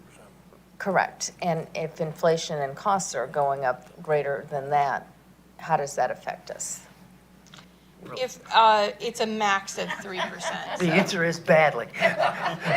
So, Councilmember Hall, are you talking just on the expense side for all of our operational costs? Gas is costing more, labor is costing more, supplies are costing more. Right now, we are absorbing those increased costs, and for the last couple of years, we've absorbed that inflationary increase within our budget work that this collective team, and I put everybody around the table, everybody out here has been working on to try to tackle that issue. We have seen, we talked a little bit about some of the increases in revenue outside of property tax that has helped support that. But the reality is as costs continue to increase, we're managing that and have managed that within our existing budget framework. Mayor Wilson. Thanks, Mr. Chairman.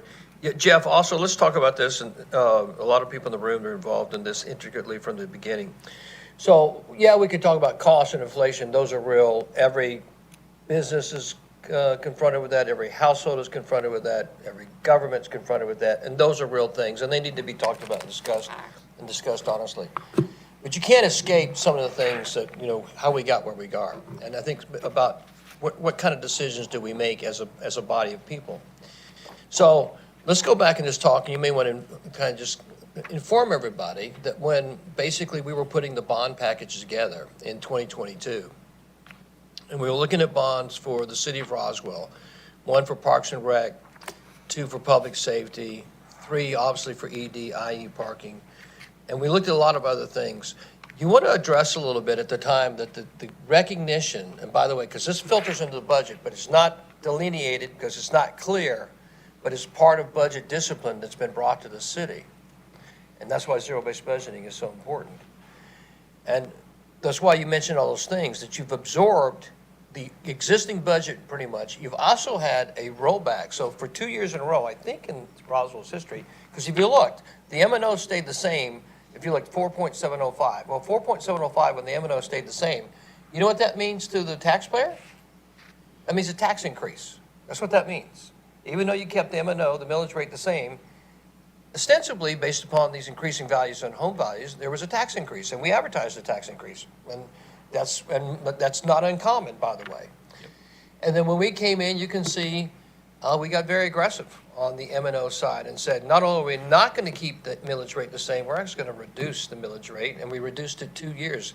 So, and why do we reduce it by those numbers? Because those are the numbers by what the appreciation was in terms of the housing stock, basically, and the appreciated value of that, and saying, all right, if we reduce it to this rate, then the taxpayer, the property taxpayer experiences no tax increase. But one of the things is, and so we've been very disciplined about that. All of that we've absorbed in the budget, along with all the things you mentioned, along with a few things I mentioned. One thing we haven't mentioned is we asked the taxpayers to fund $180 million in bonds. But what we've forgotten about to tell people is that what we really had in real needs to the city, and a lot of this was operational deference, was about $450 million in need. And we did say we can't go to the taxpayers and ask for $450 million, although there's $450 million of real need. So it's not just ongoing inflation, right, which is real. It's the fact that there's been a big, giant sucking hole where money has not been spent in the past that shows up, that we continue from budget discipline to absorb and try to improve on. We're at some interesting points of inflection. And I think that's why the discussion that you're making is so salient. So I don't think people really understand, so maybe you can share a little bit about that. So I'll tackle it from the Recreation and Parks perspective, as the former director there, and Steve and his team continue to do a great work. And you saw it show up in Sharon's presentation. Some of the first bond projects that we delivered to the community were within the Recreation and Park world. We didn't add any new facilities. We just repaired the existing facilities that we had. East Roswell Park, Roswell Area Park, the boardwalk that we're about ready to cut the ribbon out at Big Creek Park is not a new trail. Those are existing infrastructure facilities that we are repairing and rehabbing because they got to the end of their useful life. And to Councilmember Hall's question earlier of what are we setting aside in our budget to tackle those types of infrastructure or repairs in our parks, in our facilities, and the honest answer that we had to give ourselves when we approached the bond question was nothing. We're not investing at the rate in which we need to repair the existing facilities. You know, my house was built in the 70s, along with a lot of our community, a lot of our parks and facilities, and we have to continue to invest in our house just like we need to in our parks and our facilities because it's reaching some aging infrastructure in its useful life. And our parks really are no different at that time. And to the mayor's point, you know, my spreadsheet was kind of twofold. It was $450 million worth of improvements for deferred maintenance, and if we wanted to add new facilities like our 25 acres out at Crabapple, what would it take to build on that property at the roundabout at Hardscrabble? And other projects that we had on the list. And the reality is we've had to prioritize the most important infrastructure investments around our community, and also added some new facilities that support economic development. The City Hall Trails is a great example of that, of how are we supporting economic development in our community through our bond projects. But the reality is in some cases, we're replacing stormwater. The first project out at East Roswell Park, right behind our synthetic fields, was about a $450,000 stormwater project that is under a parking lot. It's not exciting, it's not very sexy, but the reality is that was vital to the success of our future investments. And that money was pulled out of one-time capital and bonds in order to continue to maintain our properties, just in our park facilities as a couple of examples. And as we're talking about roads and other infrastructure replacement, we have those same challenges. I'll turn the microphone over to Sharon. She can talk about stormwater, but as you saw, the investment related to stormwater was another highlight in 23 and 24 that you saw pop up in our bullet points, and that is related to the infrastructure as well. And I'll pass the microphone on for that.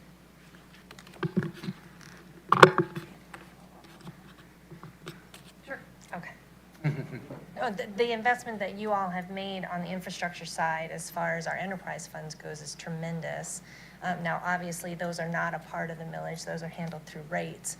But in stormwater alone, that huge commitment of increasing the capital that we have available to us to tackle these projects has been tremendous. And just this year, and we've had this happen in other years, we had a number of events that were catastrophes that basically we had to address in an emergent kind of situation, infrastructure we weren't even completely aware of, and that happens in the stormwater world, where developers have put in certain infrastructure, it wasn't recorded properly, we weren't aware of it, and then we ended up with a very serious emergent situation, and we had the funds available to get right on it, and the support of you all to hire a contractor and get them right out there. So it's been very, very, very important to us, and certainly appreciated at the time Jeff Leatherman as park director, and he was getting ready to spend his bond dollars out at East Roswell, and us coming to him and saying, you know, you've got a lot of problems underneath your beautiful park.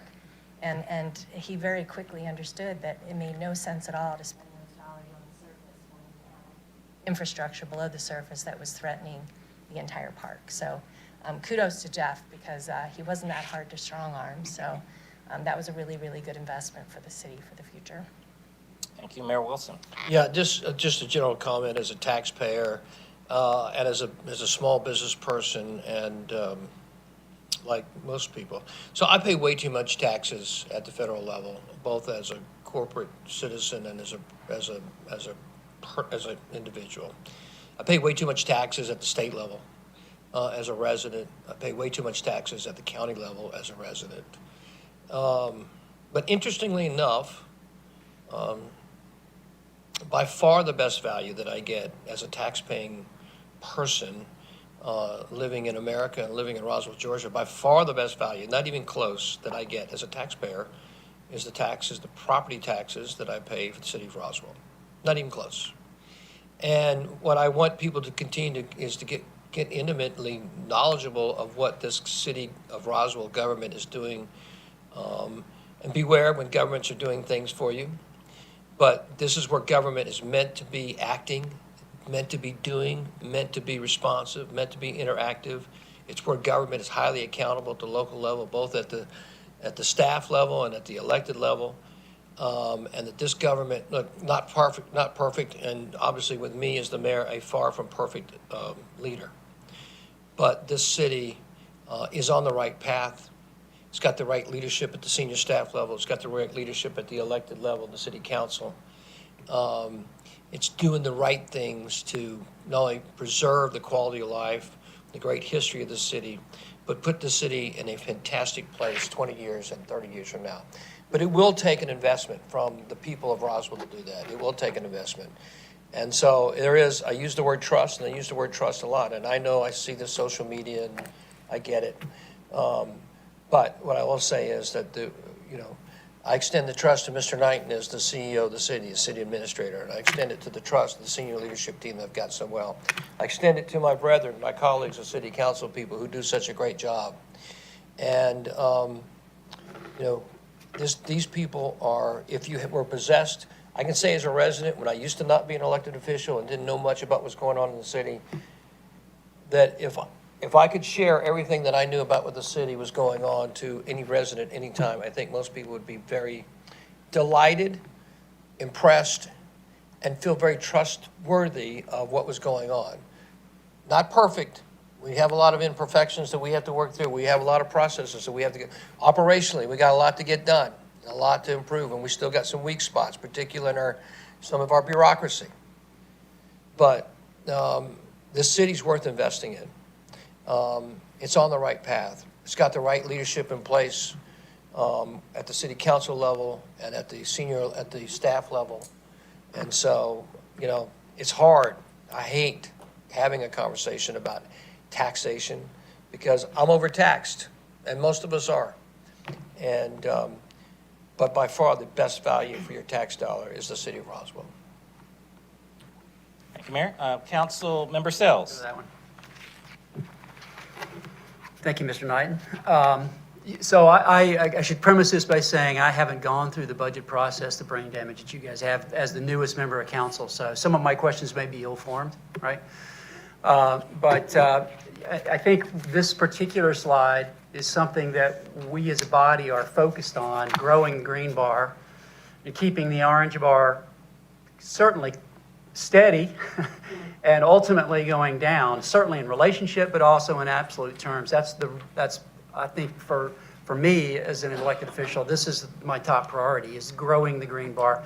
Is the blue bar enterprise funds? Is that what that is? Where are enterprise funds? This is just general fund on the screen. Oh, that's true. Okay, gotcha. All right, and so, I think one of my challenges in this process, and you guys have been through it and I haven't, but we're talking about the revenue side. I'm typically, as a CFO, as a board member, we're talking it in an abstract, and I realize the calendar is dictated by regulations and laws that we can't change. But I would challenge this group to give us a monthly, quarterly financial statement so we have some idea the framework in which we're talking about this, because we are not seeing that, and that bothers me a lot. Because let's look at it this way. This question is a balloon, okay? And there's revenue on one end of the balloon and there's expenses on the other end of the balloon. Correct me if I'm not wrong, Jeff, but at the end of the day, by law, we have to have that equal zero plus an amount to provide for a reserve, correct? That's our bogey. Correct. So do you want to cover the reserve policy? That's okay. I'm simply saying. Generally, the answer is yes. I'm simply saying that we can either blow more air into this balloon, which is what we're here tonight to talk about. Yep. We can figure out some ways to squeeze the other end of the balloon, or we can figure out some ways to grow the revenue end of the balloon. And speaking for myself, like for instance, the stormwater is also a revenue generator. So we, at this moment in time as a body politique, are spending money growing future revenue. In a business, you would be capitalizing this as opposed to, but as a citizen, I think everybody needs to understand, we're a cash flow entity, okay? That means what we take in has to equal essentially zero at the end of every year. Yes. And we are investing heavily and wisely, in my view, and we'll talk about that more in the coming months for sure, to grow that green line. But I would like to also focus as a prudent member of the society, as a taxpayer, and as Kurt says, I'm a huge Chesterton fan. We should all read his book on localism and how local control is the key to successful governance. It's a great book. I'm a firm believer in that. So we all bear the exact same costs as everybody else that we're talking about here. But we should also look at the expense side in this concept. And I realize between now and the 6th of September, which, speaking for myself, I saw this Friday, so I realize I'm new. Maybe everybody else knew this was coming. This was a little bit of a surprise to me. But I don't want to do that. That is a bad railroad, okay? We need to have more accurate and timely financial statements from which to have a basis to explain this to ourselves and to our residents. So I realize that we have some significant holes in that department that people have been focused on. anything I can do to help, I would be happy to, but I think we got to think about that expense side as well at the same time. And between now and the time we actually vote on this, that to me is the top priority, because we're saying blow more air into this balloon. We need to be as prudent as we possibly can with the other end. Councilmember Hall, and then I'll come back. Just to add on to that, in our monthly packets, we get the version of a financial statement. Is there? More or less. Could you maybe Jeff let and I- Lynn know or Jeff know what additional things would be helpful? We have been in talking that? a little bit about that in the last couple of days. And part of that is, it's learning on my part, clearly, as we've said, and finding out who to talk to and what it is that we have access to. I personally would recommend, just as we did with SEER, where we have a quarterly update on what we're spending, because that is a focus of this council. We have agreed that we're going to spend money to pursue that green bar, and so we put it on a short leash and said, let's see that every 3 months.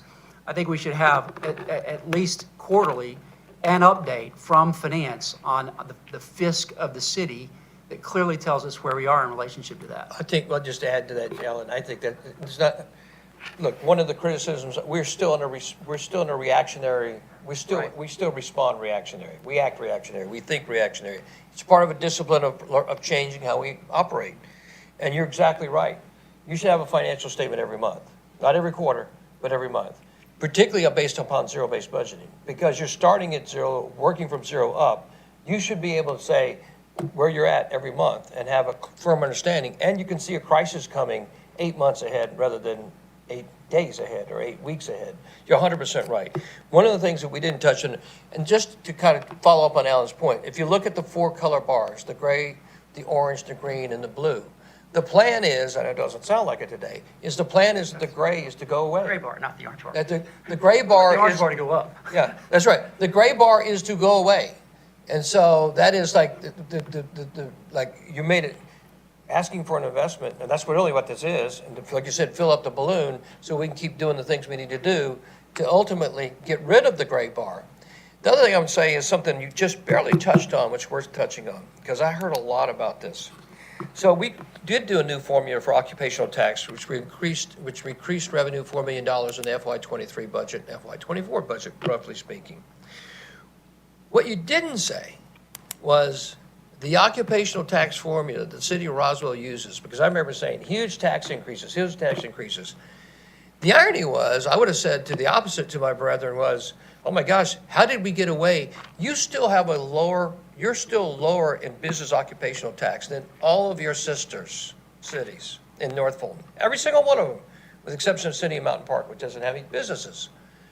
Johns Creek, Milton, Alpharetta, Sandy Springs, you are less expensive on business occupational taxes, and which is interesting still today.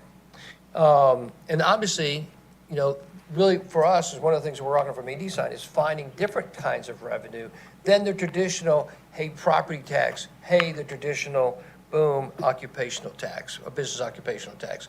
But I just want to bring that note is that too was overlooked. You did change the formula, and you garnered $4 million of revenue in 23 and 24. Well, you also you're still less expensive on the business occupational tax. And if you unpack the M&Os, take the bond out of it, if you unpack the M&Os, there's only one city that is less on M&O than the city of Roswell in the North Fulton cities. That's Johns Creek. The rest are significantly higher for the most part, taking out the bond debt. All right, thank you. Yes, Councilmember Beeson. Totally understand the want or the need for being able to have the update. We previously had the update. It's typically, to Councilmember Hall's point, usually as an informational at the back of our committee binders. In the past, we also had the finance director who would brief us. It was typically each quarter, was it? That was the briefing, which was helpful. Also in terms of past methods that were helpful.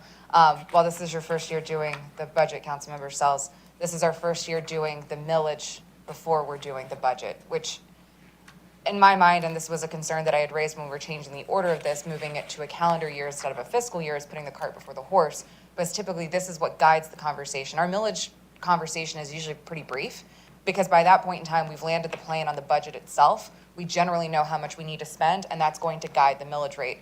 in this situation, we're really having to have a general idea of what we're going to be spending without having a firm budget in place, and then having to guide our millage rate from there.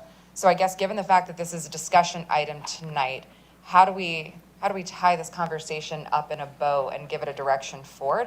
Because your girl loves to talk about millage rates all night long, but I know we also have other items to discuss and want to know what gives you on staff a clear path forward to be able to begin advertising. I don't want to miss that advertisement period because that seems to put us in a whole world of trouble. So Just how to do be we? clear, you got about 8 days. Right. You got to advertise a week from Friday. 8 days sounds like a long time, but I just, in terms of tonight's I'm so exactly, right? and gotta account for the I know. holiday there too. Just want to make sure in terms of, are we solving for anything tonight? Is there guidance that we're supposed to give? No. Look, How do we land the plane You're here? having a public discussion to make your fellow residents aware that the conversation's going on, that you're talking about it, that you're going to make a hard and fast, pretty much recommendation to one another and to the senior staff, probably in the next week, like, hey, keep it the same, lower it, or go up. And so it's a public discussion. I will tell you, being involved in the last couple of months we had the same conversation behind the scenes on the millage rate. It was just easier to have because we were talking about reduction, right? So that was that was a no-brainer from the standpoint of work. Honestly, Sarah, sorry, Randy, and staff put all the onus on me because they knew I was going to do the damn budget, and they weren't worried about it. So they said, if you can figure out the tax decrease, that's on you, big boy. I mean, pretty much, they put that on me. So they weren't worried about it. So you guys didn't have to get involved in the conversation until I submitted the budget to you. So you didn't have to worry about millage because it was an easy track going down. Now, right, we're right in the middle of the budget process. To your point, first year in, a little difficult because we don't have a millage rate. Well, we got a millage rate accepted. But staff saying, hey, man, you got all this stuff you want us to do. Right now, the way we understand it, there's not enough revenue coming in. Councilmember Hall. Could you just go back to the slide that showed the different millage rates, the 800,000, the increase, yeah, the fiscal impact. So basically, what staff is saying, if I understand this presentation correctly, here's the dollar items. Here are the big ticket items, and that's the money you have to spend towards them, because really the budget is the core budget is probably baked to a, No, nothing? no. It ain't baked, sister. All right. So basically, if we want a lot of those things, these are sort of the numbers that we're looking at. All right, we're providing the information to you for your consideration. Yeah. And want to, ensure that, obviously, again, this is a great conversation because it's generated a lot of thought, questions, even some things that we've anticipated over the last a couple of days of how we would handle the budget process going into next year, prior to now. But this is provided for your consideration, and I think that obviously there are a number of things to evaluate, and we want to invite again those questions as you contemplate where you think the millage rate should be via obviously working via the mayor's office to determine what that looks like. But again, we want to make sure we answer all of your questions beyond today, tomorrow, and next couple of days as well. Councilmember Sells. Yeah, as I understood this is simply saying applying this millage rate to the digest that we have will result in this much change over last year's baseline property tax revenue. That's correct. all this is saying, That's right? all. Yeah, this is what it So would it's yield. not in context of any expenditure question whatsoever. That's correct. Which is sort of the problem. It is the problem.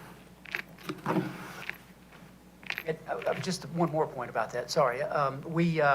We also aren't taking into account you and I talked about some of the things that we have brought online that are revenue generating. We haven't even looked at those yet. This is really an abstract discussion about a millage rate. For instance, we're going to be programming at the old Crabapple Middle, which is going to be some revenue. We have no idea how much, but there's going to be a whole new set of classes and blah, blah, blah, blah, blah. So And so that'll start to be, the work that we'll start doing in the budget process will start to illuminate that. And I think to your point, the challenge is that we've got a calendar that's working against us Right. at this point in time. And to Mr. Knighton's point, we recognize that as we look at calendar year 25, how do we need to adjust our schedule so that we don't line up in this kind of compaction situation that we're in right now as it relates to this discussion and your overall, I would say, just knowledge base for how we deliberate these tough conversations as it relates to revenue, expenses, goals, and objectives across the board. Councilmember Morthman? We spoke about this earlier, but in this presentation, we're talking about current projections on revenue, on taxes being received from Fulton County. Can you touch on the fact that the current projections are inclusive of the new tax estimates that came out from Fulton County recently? I know lots of people in Roswell, including myself, got a bill that says, hey, your taxes were this last year, they are going to this year. You have X amount of time to fight about it or live with it. Yes, usually that letter is sent earlier on in the year, and you have a chance to submit an appeal to the county assessor's office in order to appeal what they think the value of the selling point of your home would be. And so that assessor's office is the one that gets that. We have the preliminary digest, and so all of these numbers are from that preliminary report. And we will get the final digest just before billing. And so, but the billing of itself, usually the letter that you receive shows you what the value of your home is, but not what the actual millage or what you would pay in property tax that year is. They have an estimate on there, but it's not really, it's not set in stone yet. I'm sorry, go ahead. One of the other questions that we touched on earlier that we never came back to was the reserve. What is a healthy percentage of reserve that we need to consistently be at here within the city to maintain our credit rating? Currently, the policy is 25%, so that's about 3 months' worth of reserve. And so for general fund, we have a reserve balance of 3 months that we keep on general fund to allow for if there is a emergency or those kinds of things. Some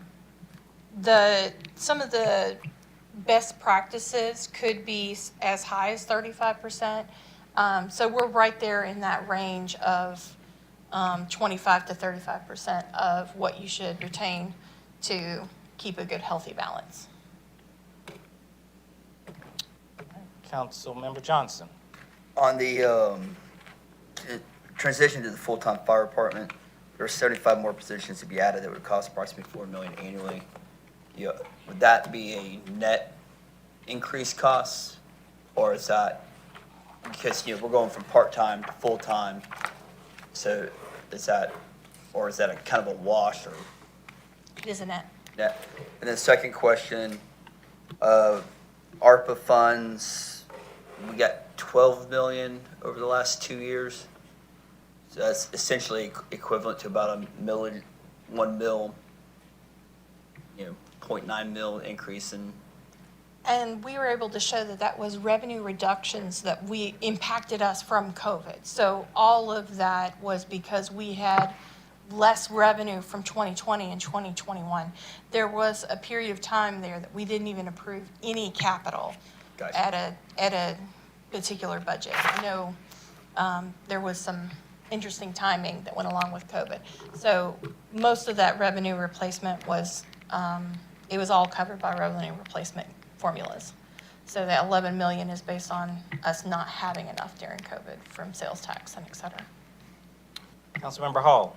Just to follow up, did I understand your question that if we have that ARPA money and we spent it and used it, was that the equivalent of about Yeah, about a mil. 0.9? Yeah, 0.9 mil. So, Yeah. so basically, we were living on that, on the federal dollar instead of coming right out of the taxpayers, and typically the taxpayer would pay for that. All right, thank you. Additional comments or questions? Councilmember Morthland. One last thing to wrap up this conversation. We gave Director Littlefield a shout out earlier. I'd like to give a shout out to Director Watson tonight and his forward thinking for all the plans and the vision that he's putting together right now for the Department of Environmental and Public Works. Too many things come to mention. I mean, I'll just throw one of them out there real quick, which is the stormwater pipe lining that he has done. That's going to be a cost savings for the community as a whole. We're not going to have to go rip up pipe. We're going to just take care of things that are beneath the ground right now. It's going to be a quick and easy fix. There are numerous things of that nature that are going on right now that we need to continue to support through these budget discussions going forward. Thank you. Thank you, sir. Any further questions or comments regarding this? Thank you for the presentation. Thank you, Mayor and Council, for your questions and your comments here.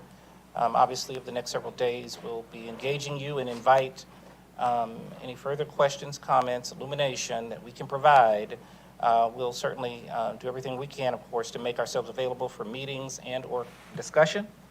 And we'll be working, obviously, with the mayor to ultimately determine where this lands in terms of a millage rate proposal for advertising purposes. For advertising, just to be clear, because it still has to be voted on. This is just, we're talking about the timeline to get it advertised. It still has to be formally voted on and approved, whatever it is. All right, thank you. Thank you.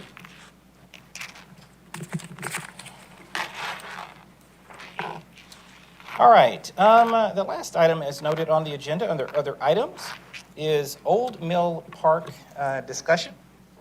I'll turn over to Assistant City Attorney Mr. Cusack, who has certainly had his status elevated this week with several appointments and work assignments, which is great. Been a great addition to the team. As you know, of course, a couple of weeks ago, there was a rule instituted via the city administrator to curb and prohibit water access into Old Mill Park, due in large part to the amount of intense activity that we've seen in the park, which obviously has several residual impacts as it relates to parking, some litter, some other impacts beyond the park itself. We've obviously had several conversations, many with council members and obviously with the mayor as well. And Mr. Cusack has here a proposed ordinance for discussion purposes for our committee tonight to discuss water access and also prohibition of coolers. And so what I'll do is turn it over to him to walk through the proposed ordinance. Can we pull it up, or is it there? Is it there? It's not there? Okay, all right. We'll work from the hard copies. Everybody should have hard copies, right? Yes. Nope? Okay, all right. You don't have it? Okay, all right. We'll walk through it. Mr. Cusack will walk through the item itself as it relates to activities in the parks and public places, section 14, potentially section 14.2.417. Mr. Cusack. Yes. And this deals with our park section. It's activities that are prohibited in parks and public places.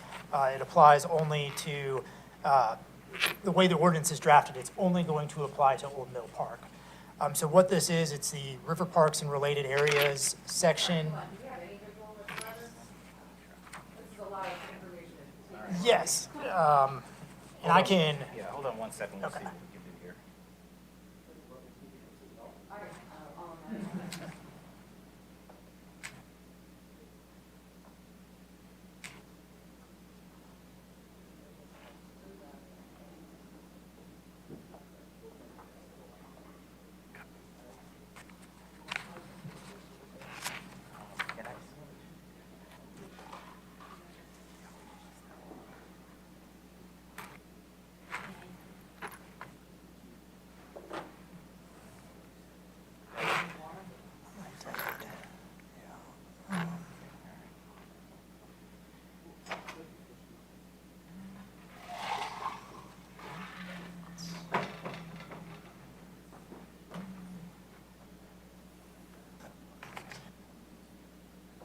want to get, Jeff, we want to get, signed.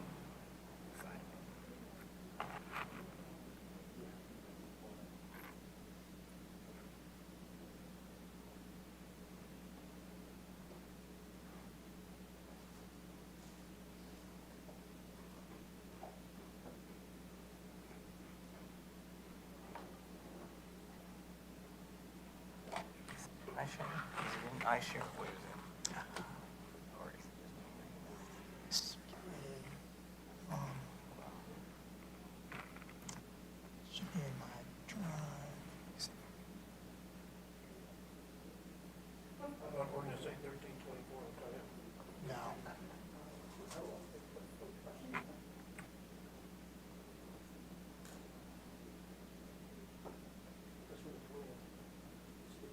Yeah, that's not it.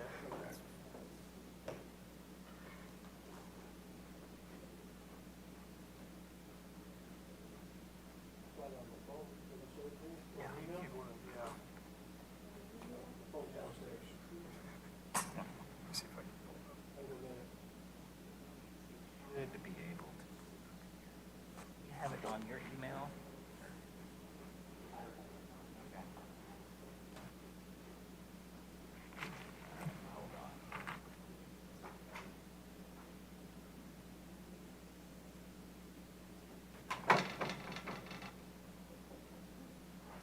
Sorry about the delay. Sorry about that.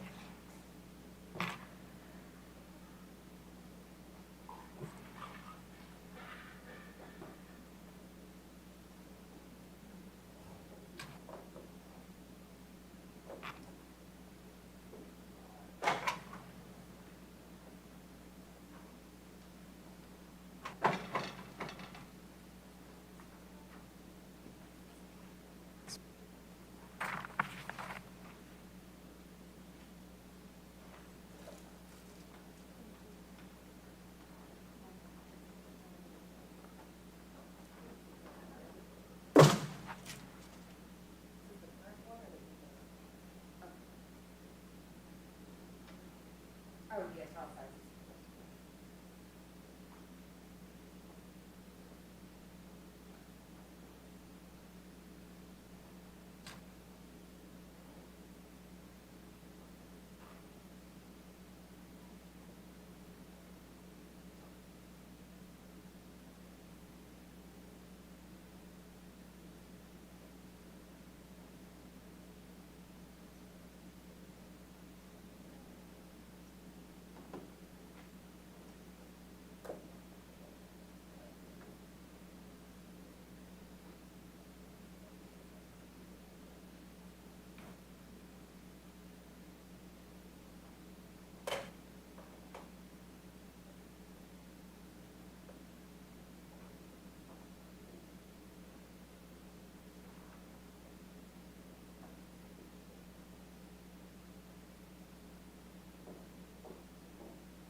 No, that's got the background.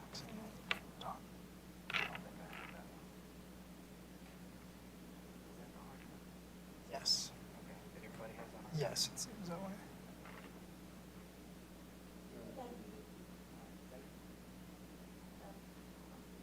Yes. All right. Thank you. All righty, everyone. I think we have been able to successfully produce it on screen. Sorry about that delay. The mayor left it. Coming up. That's the version. That is the version. You'll scroll down. Scroll down.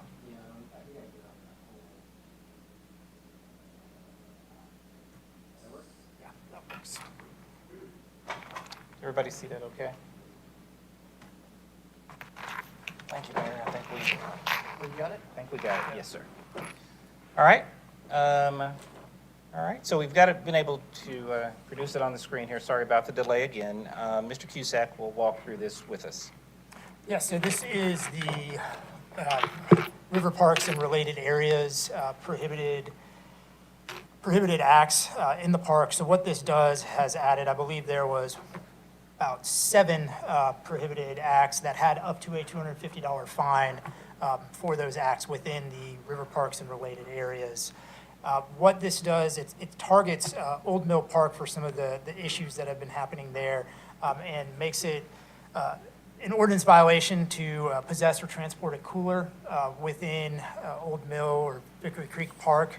And then it defines what a cooler is. So the definition can actually be used for a lunchbox. And what this is going to do is basically help us to keep debris, trash, people who are sneaking alcohol down there.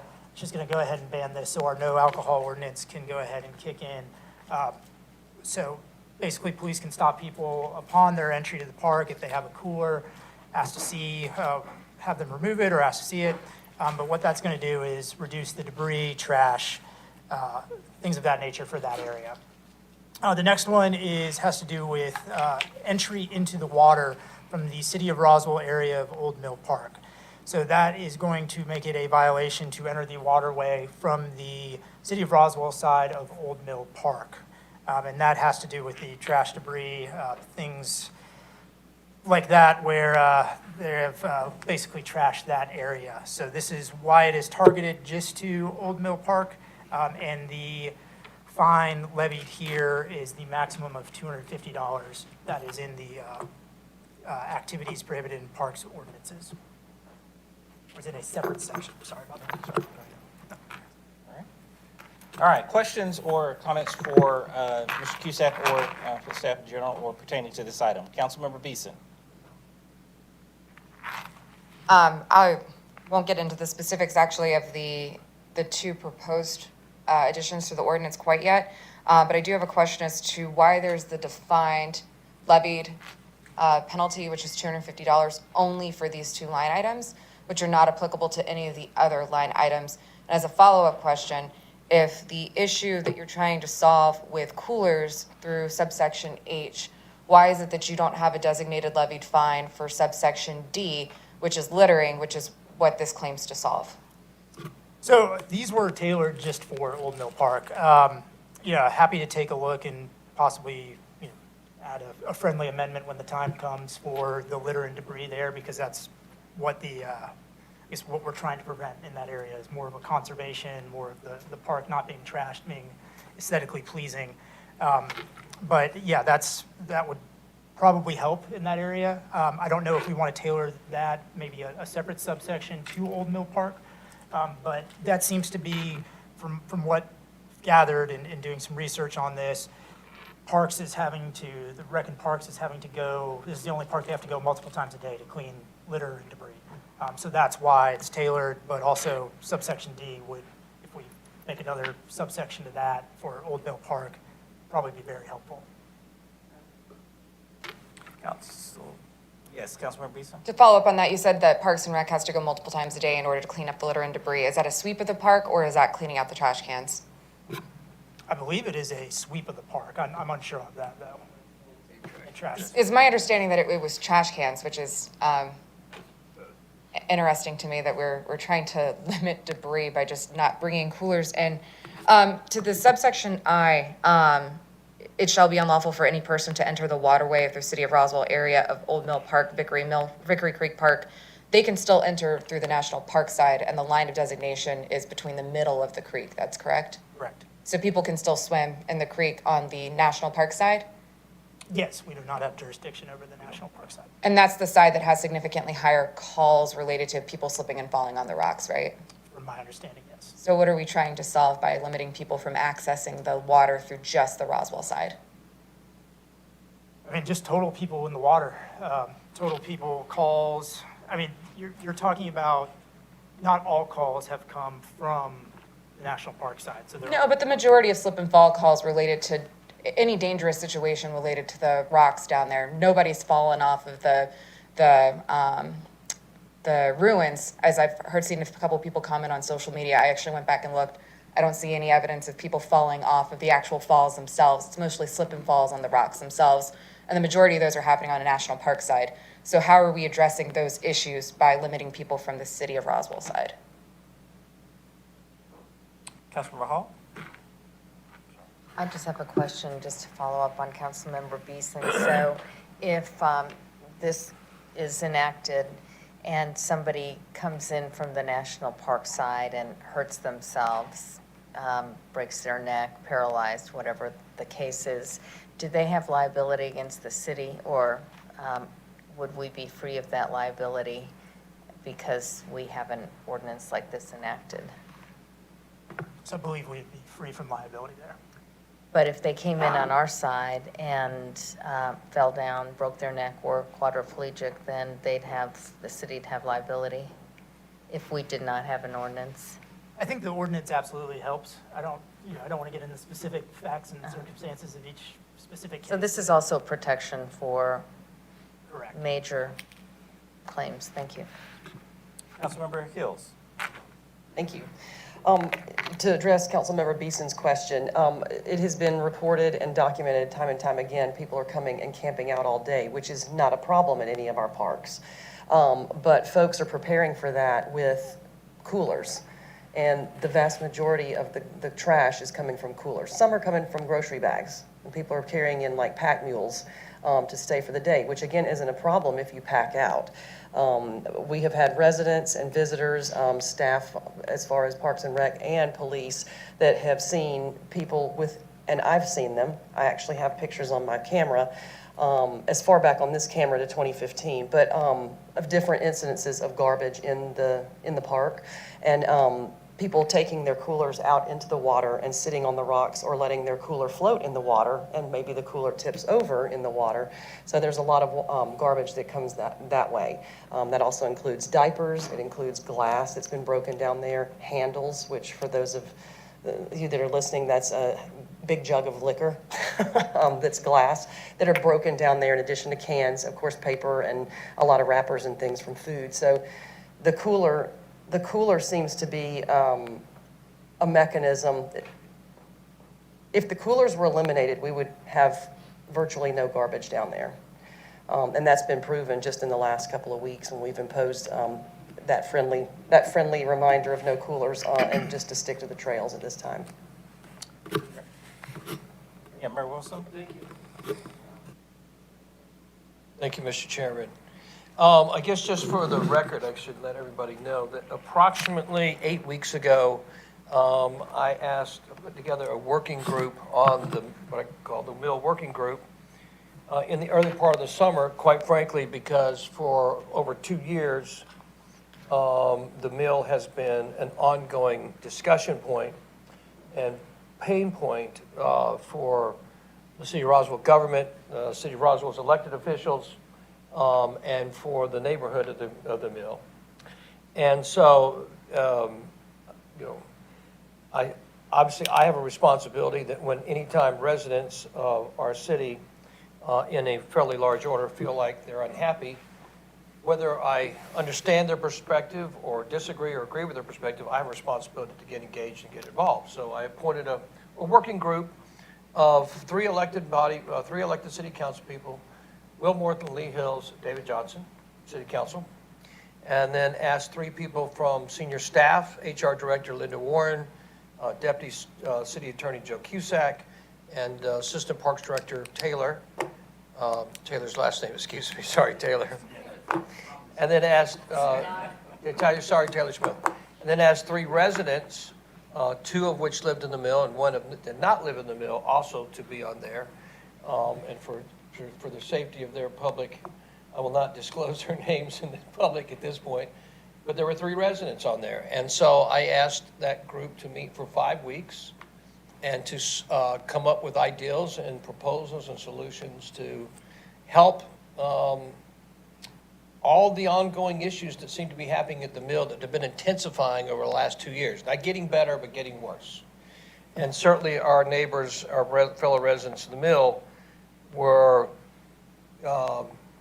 continuing to say this is getting worse and presenting documentation.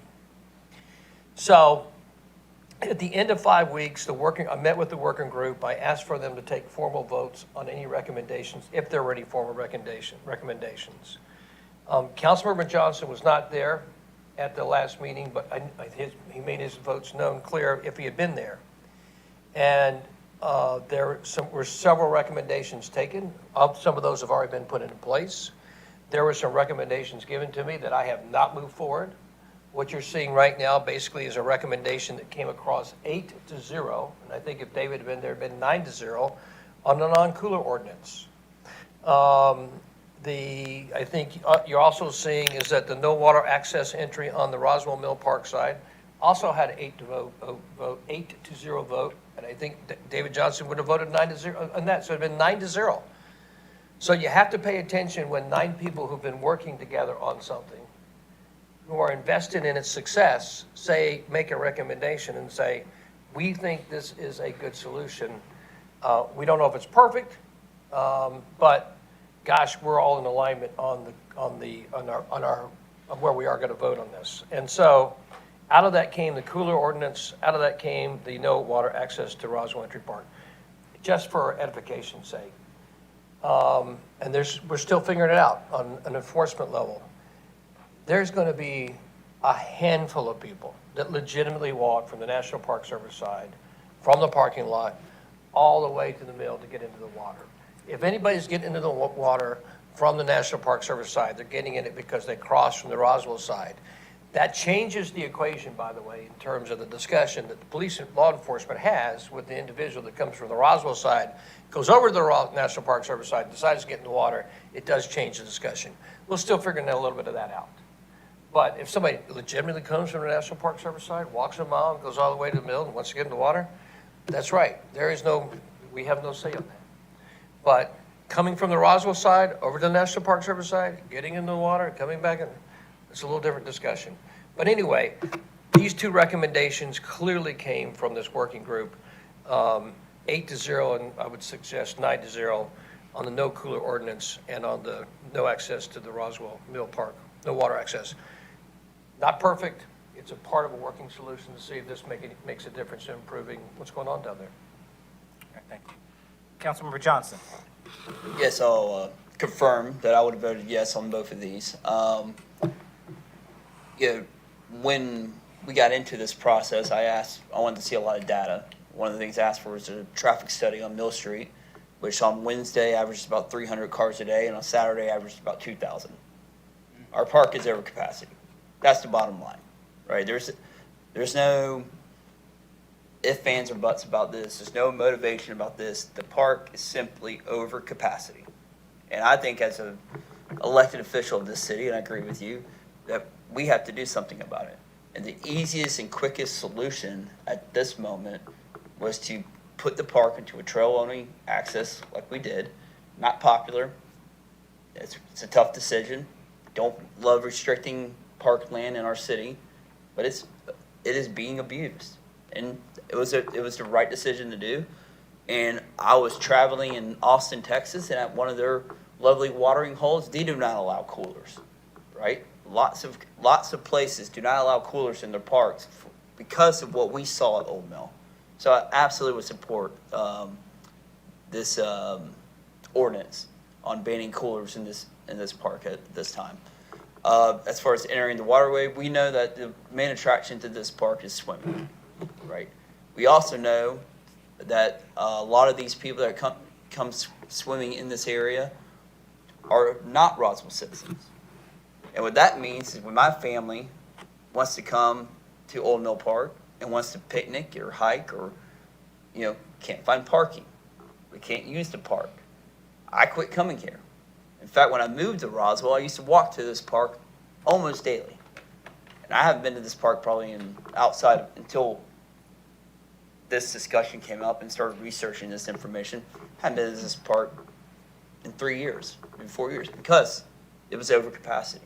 So I don't think it's fair to the citizens of Roswell that their tax dollars are going to maintain this park, and lots of tax dollars are going to maintain this park in the summertime. Well, we have 4 parks and recs, people doing trash, 3 or 4. Help me, Lee. Is that right? 3 on the weekend, As needed. Right. And then, 2 to 4 police officers, right? This is thousands, tens of thousands of dollars every weekend being spent to control access to this park. And frankly, I don't think it's worth it to the Roswell citizens to have to spend those kind of resources in this area. So to answer or to confirm your suspicion, I would have voted yes on both of these. All right, thank you. Councilmember Beeson. I hear you in terms of it's a high demand park. Should be a shock to nobody. It's literally in our city's logo. We emblazon it in every single magazine ad that says come to Roswell. When you think Roswell, you think mill ruins. This park is where the mill ruins are. That said, I hear your concern related to strains on current resources with the city. Changing these or adding these ordinances doesn't reduce the number of police officers that have to enforce it. In fact, you'll probably put strain on having to have more officers. And as a reminder, with 4 officers, because they have to work in pairs, those are 4 officers who are not on patrol in the rest of the city. So hypothetically speaking, there is a violent bank robbery in East Roswell and they call for backup. That's backup that has to hike out of this river ravine and go all the way to the other side of East Roswell that didn't used to have to be there because they're too busy yelling at people not to be in the water. Also, I think I appreciate the input that was created by the committee because it's people who witnessed it firsthand. They're residents who live behind there. I also realize that these are residents who live right next to there. They have a very vested interest because it's right next to their home. It's still an asset that I would like all residents of Roswell to be able to enjoy and to say, oh, well, because we have a lot of people there who are from outside of Roswell residents can't enjoy it either. I hear you in terms of you believe that by implementing these rules will actually be decreased on the usage of the water or swimming. I have a picture from last weekend and I counted 30 people swimming in just one picture in this frame on the water. Didn't assuage anybody coming from the national park side, which is where we actually have increased injuries when they enter from the national park side. So I do worry about creating induced demand because frankly, if they drove from a block away or, oh God, I'd hope they came from a block away. If they drove from a mile away or if they drove from 100 miles away, they're not gonna leave the park. They're just gonna find more creative means of getting down there. In terms of the cooler ordinance, it seems to be trying to address something that's already on the law, which is litter and debris needs to be collected and bagged. Frankly, I take my kids down there. I don't care if it's a cooler, if it's a backpack, if it's a grocery bag, if I tied it up in a handkerchief like a Looney Tunes cartoon and put it in a stick on my back. I'm going to find a way to get the stuff down there for me to be able to enjoy a park. And it is wild to me that elected officials who represent parks and the amenities that we have here in Roswell that we just talked about with the millage rate would say that we're trying to reduce access of an amenity because we don't want people camping there all day. I just spent a solid portion of my day at Sweet Apple Elementary at the park over there on Saturday because my kid's in baseball. I didn't have anybody policing me as to what cooler I brought over there. There was very limited trash cans, but I sit over there and watch my kid play baseball. So to have an amenity that's extremely popular, especially when we're trying to induce demand for economic development and realizing that this is an amenity that draws people in from outside of the city, I would rather address the demand itself, which in this case is the actual parking. You're right, in terms of 300 cars a day or 2,000 on Wednesday and 2,000 cars a day on a Saturday, I would much rather begin addressing this concern on the parking side where you can limit, I'll just say hypothetically because I don't actually know how many parking spaces are at that park on the Roswell side. If it's 100 parking spaces, what is it? 70. So let's use 70. If you put arms there that don't require you to pay to park, but that arm stops lifting when car 70 pulls in, until another car pulls back out of that parking lot, you're gonna automatically cap how many people can go in and out of that parking lot. And if you restrict how many people can park on the street, either by designated parking spaces or limiting it to no street parking, you're inherently going to handle a lot of that demand that's coming down there of 2,000 cars a day, which let's just assume is 4,000 to 6,000 people a day. You're gonna handle a lot right off the bat. But those are just my concerns up front. Councilmember Hall? Thank you. And although this is an amenity, this is not a man-made amenity other than. It's a water pole built from a dam on a mill. It is man-made. 200 or 157, 180 years ago, and the types of amenities that you are addressing are our parks amenities, our baseball fields, our soccer fields, those types of fields. And they're made to accommodate crowds over and over again. So I think there is a difference between this type of historic asset. And, I mean, I've been down there and just the foliage that you used to have along the sides of the hill, that's all gone because people use that to traverse down to access it in many areas. But I think there's a difference in amenities and what they can absorb as far as use, and it would be more practical to bring a cooler to a baseball field or softball field. So to me, there's a difference in nature historic, preserving the historic asset versus going to a baseball field. Councilmember Sells? Go ahead. You're on the Councilmember Johnson? Yeah, I'd like to have 0 police officers there, right? Right. Like, I don't want 4 police officers there, right? But unfortunately, people's behavior demanded this, right? I mean, people are abused apart. People drink alcohol when you're not supposed to be drinking alcohol. There's dirty diapers. The garbage is overrun. I mean, I have a billion pictures of, not a billion, but I have plenty of pictures of our garbage on Sunday morning, Monday mornings being, just completely overrun. I have pictures of coolers being left there, right? Because people didn't want to carry it back up the hill. This park is just being abused. No, I don't want to, shut down any amenity that we have. But our options are limited to what we can do. The parking solution, I'm in. You want to put gates up and, the number of cars that come in and out, I'm in today. But that's not something we can do today. This is something that we can do today that can, let the heart of this park heal and allow it to, go back to the state that we really want it to be in, right? This really all started with an influencer posting on Instagram about coming to swim here, or TikTok, and I'm not, I have a Facebook and an Instagram because my wife makes me have one, but, I'm not a social media guy. I'm not quite sure how all this works, but. You're trying to be an influencer? I'm not trying to be an influencer today. But, at the end of the day, it is just over capacity. And yes, we're going to have to keep police there to enforce it. And that it is what it is. I hope we can get it down to 2 and not 4, right? But I cannot sit here and think of a better solution, because it's not uncommon for cities to ban coolers into recreational areas because they do not want people sitting down for 8 to 10 hours and drinking, how many beers you can drink in 8 to 10 hours, which I'll let mine be silent. But, at the end of the day, right, there's too many people. It's killing the area. It's killing the natural environment. It's not the purpose of the park. And this park needs to be, we have a lot of work to do here. We have a lot of work to do on the parking side, right? And as, next summer comes back up and the desire to come to this park goes up, we have some work to do. But this is the quickest, easiest solution we can do to, pull back a little bit on this park. I would also say, I don't think that the restaurants in this area, are seeing a $1. Whatever an increase from 300 to 2,000 cars is. This isn't an economic development issue, right? This isn't an economic issue. Restaurants aren't seeing the business that are coming to the park.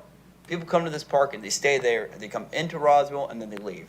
And listen, I moved to Roswell because I shot the hoops, 4 times every summer when I was in college and grad school and early adulthood, and I was like, man, I love it up here. And that's why I came to Roswell. My first house in Roswell was literally across the street from a sand plant. All right, I love the water. I love being in the water. I get it. It's just been abused, and I can't think of a better way of stopping this, or not stopping, but a better way of controlling the crowds and letting this park heal than what we're doing right here. Councilmember Sells? Should I do a Will Morphle and say, just to wrap this up? Yes. Just to wrap this up. So, some of these questions have been answered as they've talked among themselves, but there is more wood to chop here, right? There are other things that we have to do. That's correct. So my question to you, Joe, is when we enact this, will we be able to go back to reopen the park, or do we need to wait on the other pieces of this, like the parking solution, or what do you guys think of that? So I think the parking solution's a big thing. Part of the discussion was, the parking bleeding up into the neighborhood up there, and that's where the residents can't get out. So the parking solution, knowing that's a longer-term solution, these are shorter-term solutions. The parking solution is going to have to be addressed in the long term at some point. So do you think we will be opening it based on this, or is it still deferred? Is Well, that, what is the upshot of? Well, let me address the parking. So the working group made several parking suggestions. And it was my perspective that it was not baked, and partly that that we have a parking study going on right now, and that the parking study needed to inform any solutions. So. And it will, that's So right. the question is, do We we open with this or do we not? I don't think you open with this, but that's Randy's decision, unless, the elected body says differently. In other words, is this sufficient, is this sufficient for us to reopen the park, or is there more wood to chop before Well, we do let's say the that? park is open. Let's be clear, the park is open. Absolutely, I understand. Beyond the trails, obviously, it's status quo ante is the question. That's In right. other words, are we going back to status quo ante if we do this, or do we stay with trails only? That's the question I have. I think, the funny thing is, none of us spend any time, I think if any of the 7 of us had been down there, we probably would have acted on this in a much different way 2 years ago. I think if we'd had this issue happening at Roswell Area Park, or East Roswell Park, or the Azalea Park, this one's hidden a little bit, and I think we've honestly made some of our fellow residents just pay a price they probably shouldn't have paid. I think if this had happened in some other park, I think we would have we would have responded in a much different way. I think the answer, that's why I'm answering I'm answering this in such a long-winded way. I think you can see things get better. And I don't want to prejudge the answer by saying, pass the ordinance, by the way, make it trail use, not trail use only. I think there's a lot to be seen about what happens. And to your point, parking's got a part of the solution, and I think that's a little more complex. And at least see me push back, the working groups see me push back on the parking solution, like, hey guys, you got to get the parking solution right. I just don't want to do this in phases. There's too many pieces of that, that equation. But this part, you can say right now, is kind of like you said, it's not like other cities don't do this when they say, hey, you can't bring a cooler in, right? Hey, by the way, no access to the water because it's not, honestly, that many people, it's not safe, honestly. And whether it's on the national park side or the Roswell side. And we can't manage that. We're not going to put lifeguards down there. And Will's got a great suggestion that even though this is, and the evidence is anecdotal because we don't take people's data when they walk in and say, are you a Roswell resident or a non-Roswell resident? So it's anecdotal data whether or not Roswell residents or not. There's a lot of suspicion and a lot of hyperbole and who knows.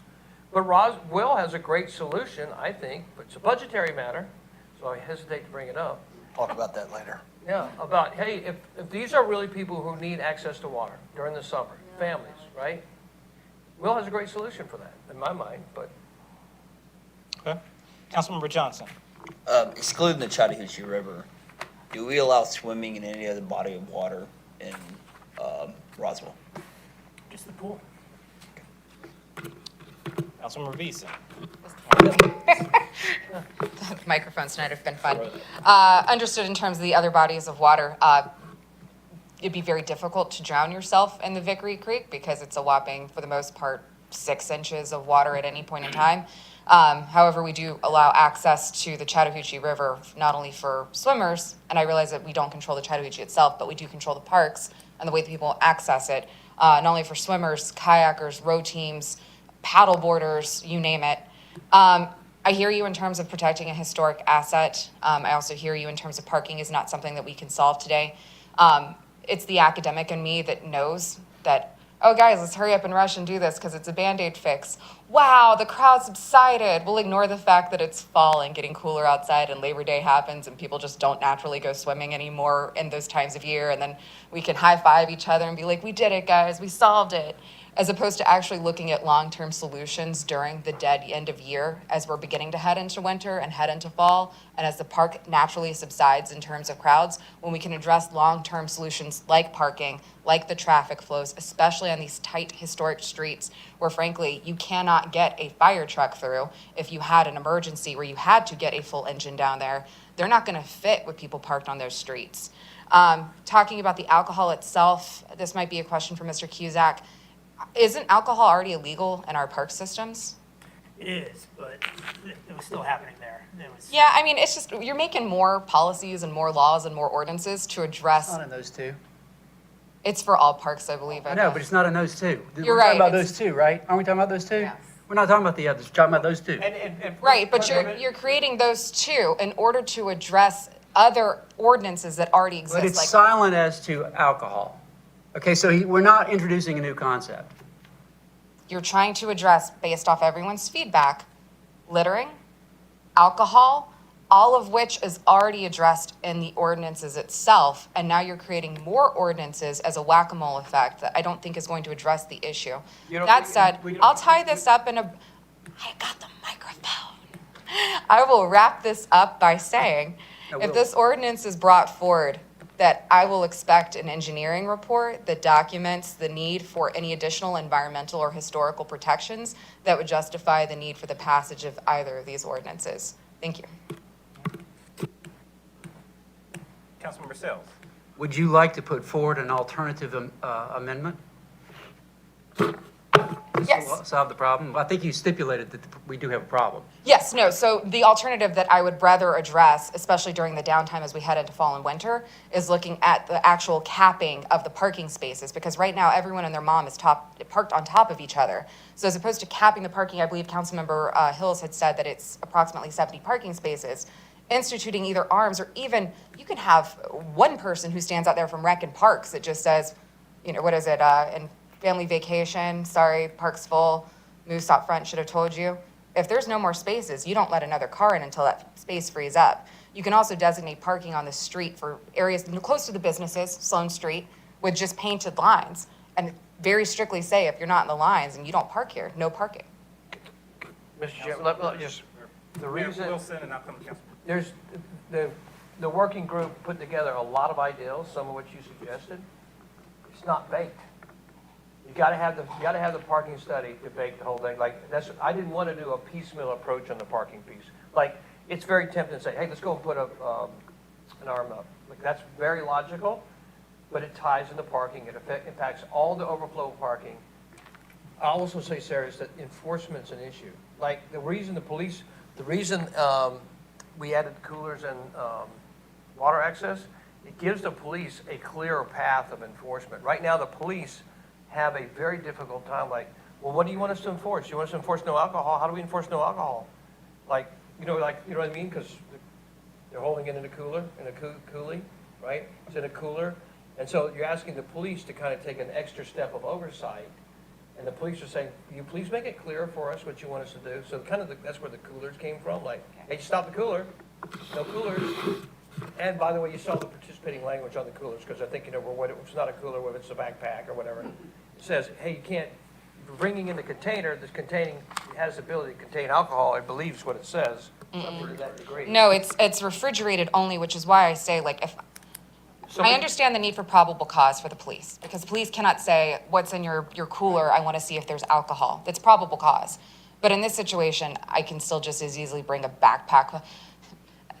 Going back to my college days, I can bring alcohol in a backpack places, and it's not going to create any other enforceable terms that the police already cannot enforce. Same with your beginning to beg questions. Again, I have a picture. So the working group made a recommendation on the backpack. I did not submit it to you as a backpack for obvious reasons. Right. Because I'm not going to tell mom who's bringing the two kids. I got the two kids in a backpack too. My backpacks do some different things I'm not telling now. mom she can't bring a backpack in, right? So I'm not going to put the police in this dichotomy.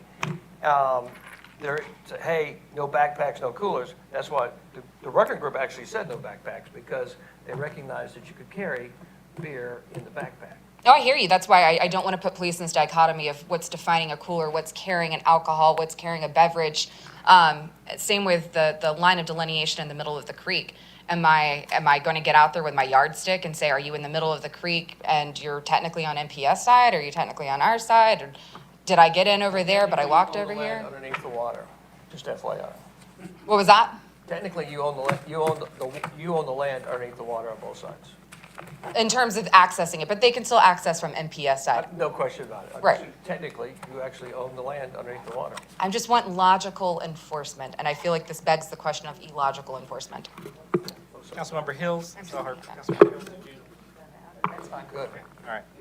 Well, I want to say something real quick. Like, I know we're going down into the fall season, but we're putting this in place because April's coming fast. Well, You're right, and May comes fast. Like in the 7 months I've been on this political side of the aisle here, or the being an elected official, things come fast at you, right? I mean, there's real fast, and so April's coming, and and the crowds are going to come back, and I want our police to be able to look at someone and say, you can't have that in this park. We talked about this Right. in March. We actually talked about this. Sorry, you new guys, it's not fair. But the rest of us talked about this in February, March, and April. We knew it was coming, right? And we all kind of said, let's see if it improves. Remember that? We all kind of said, let's see if it's any better. It wasn't better. It was worse.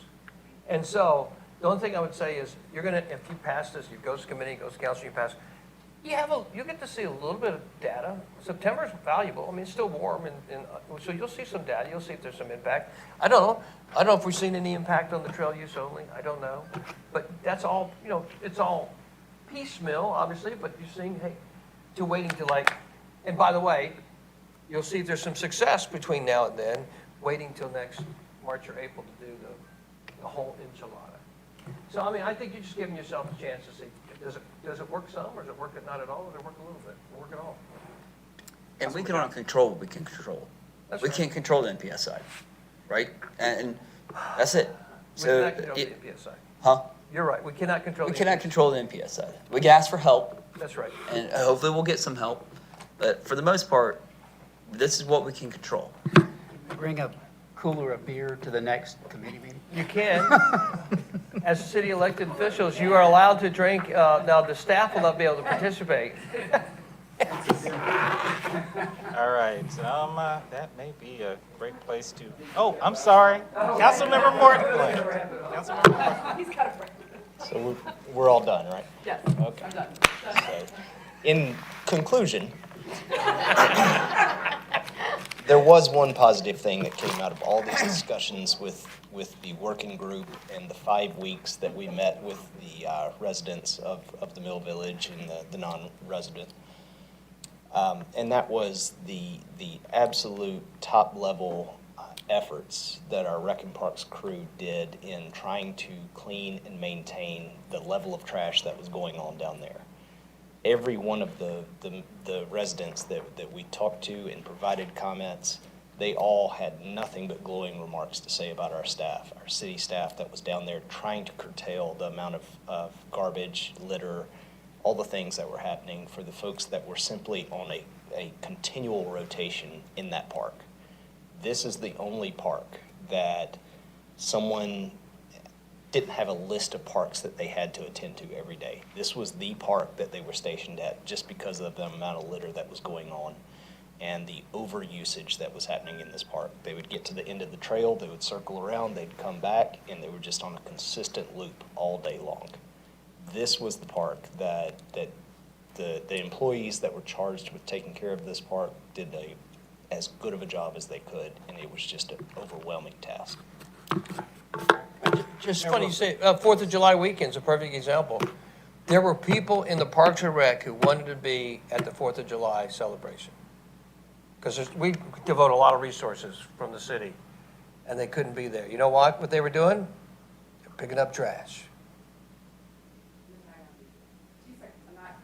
You finish your wrap up. Roswell Park. I would be remiss if I did not mention that we have 4 Roswell police officers every single shift, and sometimes you even have to have a lieutenant down there who are in full dark uniforms with their vest and all of their gear and all of that stuff that's not built for hiking or for hanging out near a creek in 100 some odd degree weather that have to go down there. And I realize sometimes they can be the bearer of bad news because of these policies that we get to set in this building. But I realize that folks come into contact with them frequently, and I would be remiss as public safety liaison if we did not thank them for that. Give them some props. I would not be down there Well, in the whole that full thing gear. is the point is, you don't want the police down there. You don't have the police at Roswell Area Park, you don't have them. No, I would like you them don't- to you be don't have these elsewhere. Roswell, like, having police at a park is a problem. That's a problem. Like, that's antithetical to what we're supposed to be doing. Okay, all right, thank you. Any further comments or questions? Since this item was reviewed as a draft ordinance proposal, we'll ask for potential motion to move this item forward. Motion by Councilmember Hill, second by Councilmember Johnson. Any further discussion? Seeing none, all in favor? All right, that passes unanimously. No, I'm sorry. Let me, opposed. Okay. It passes with one opposition. Thank you. Sorry about that. All right. That does conclude our committee meeting for this evening. I'll entertain a motion of adjournment. For the record, we'll say Councilmember Morthland, second by Hills. All in favor? All right. Thank you.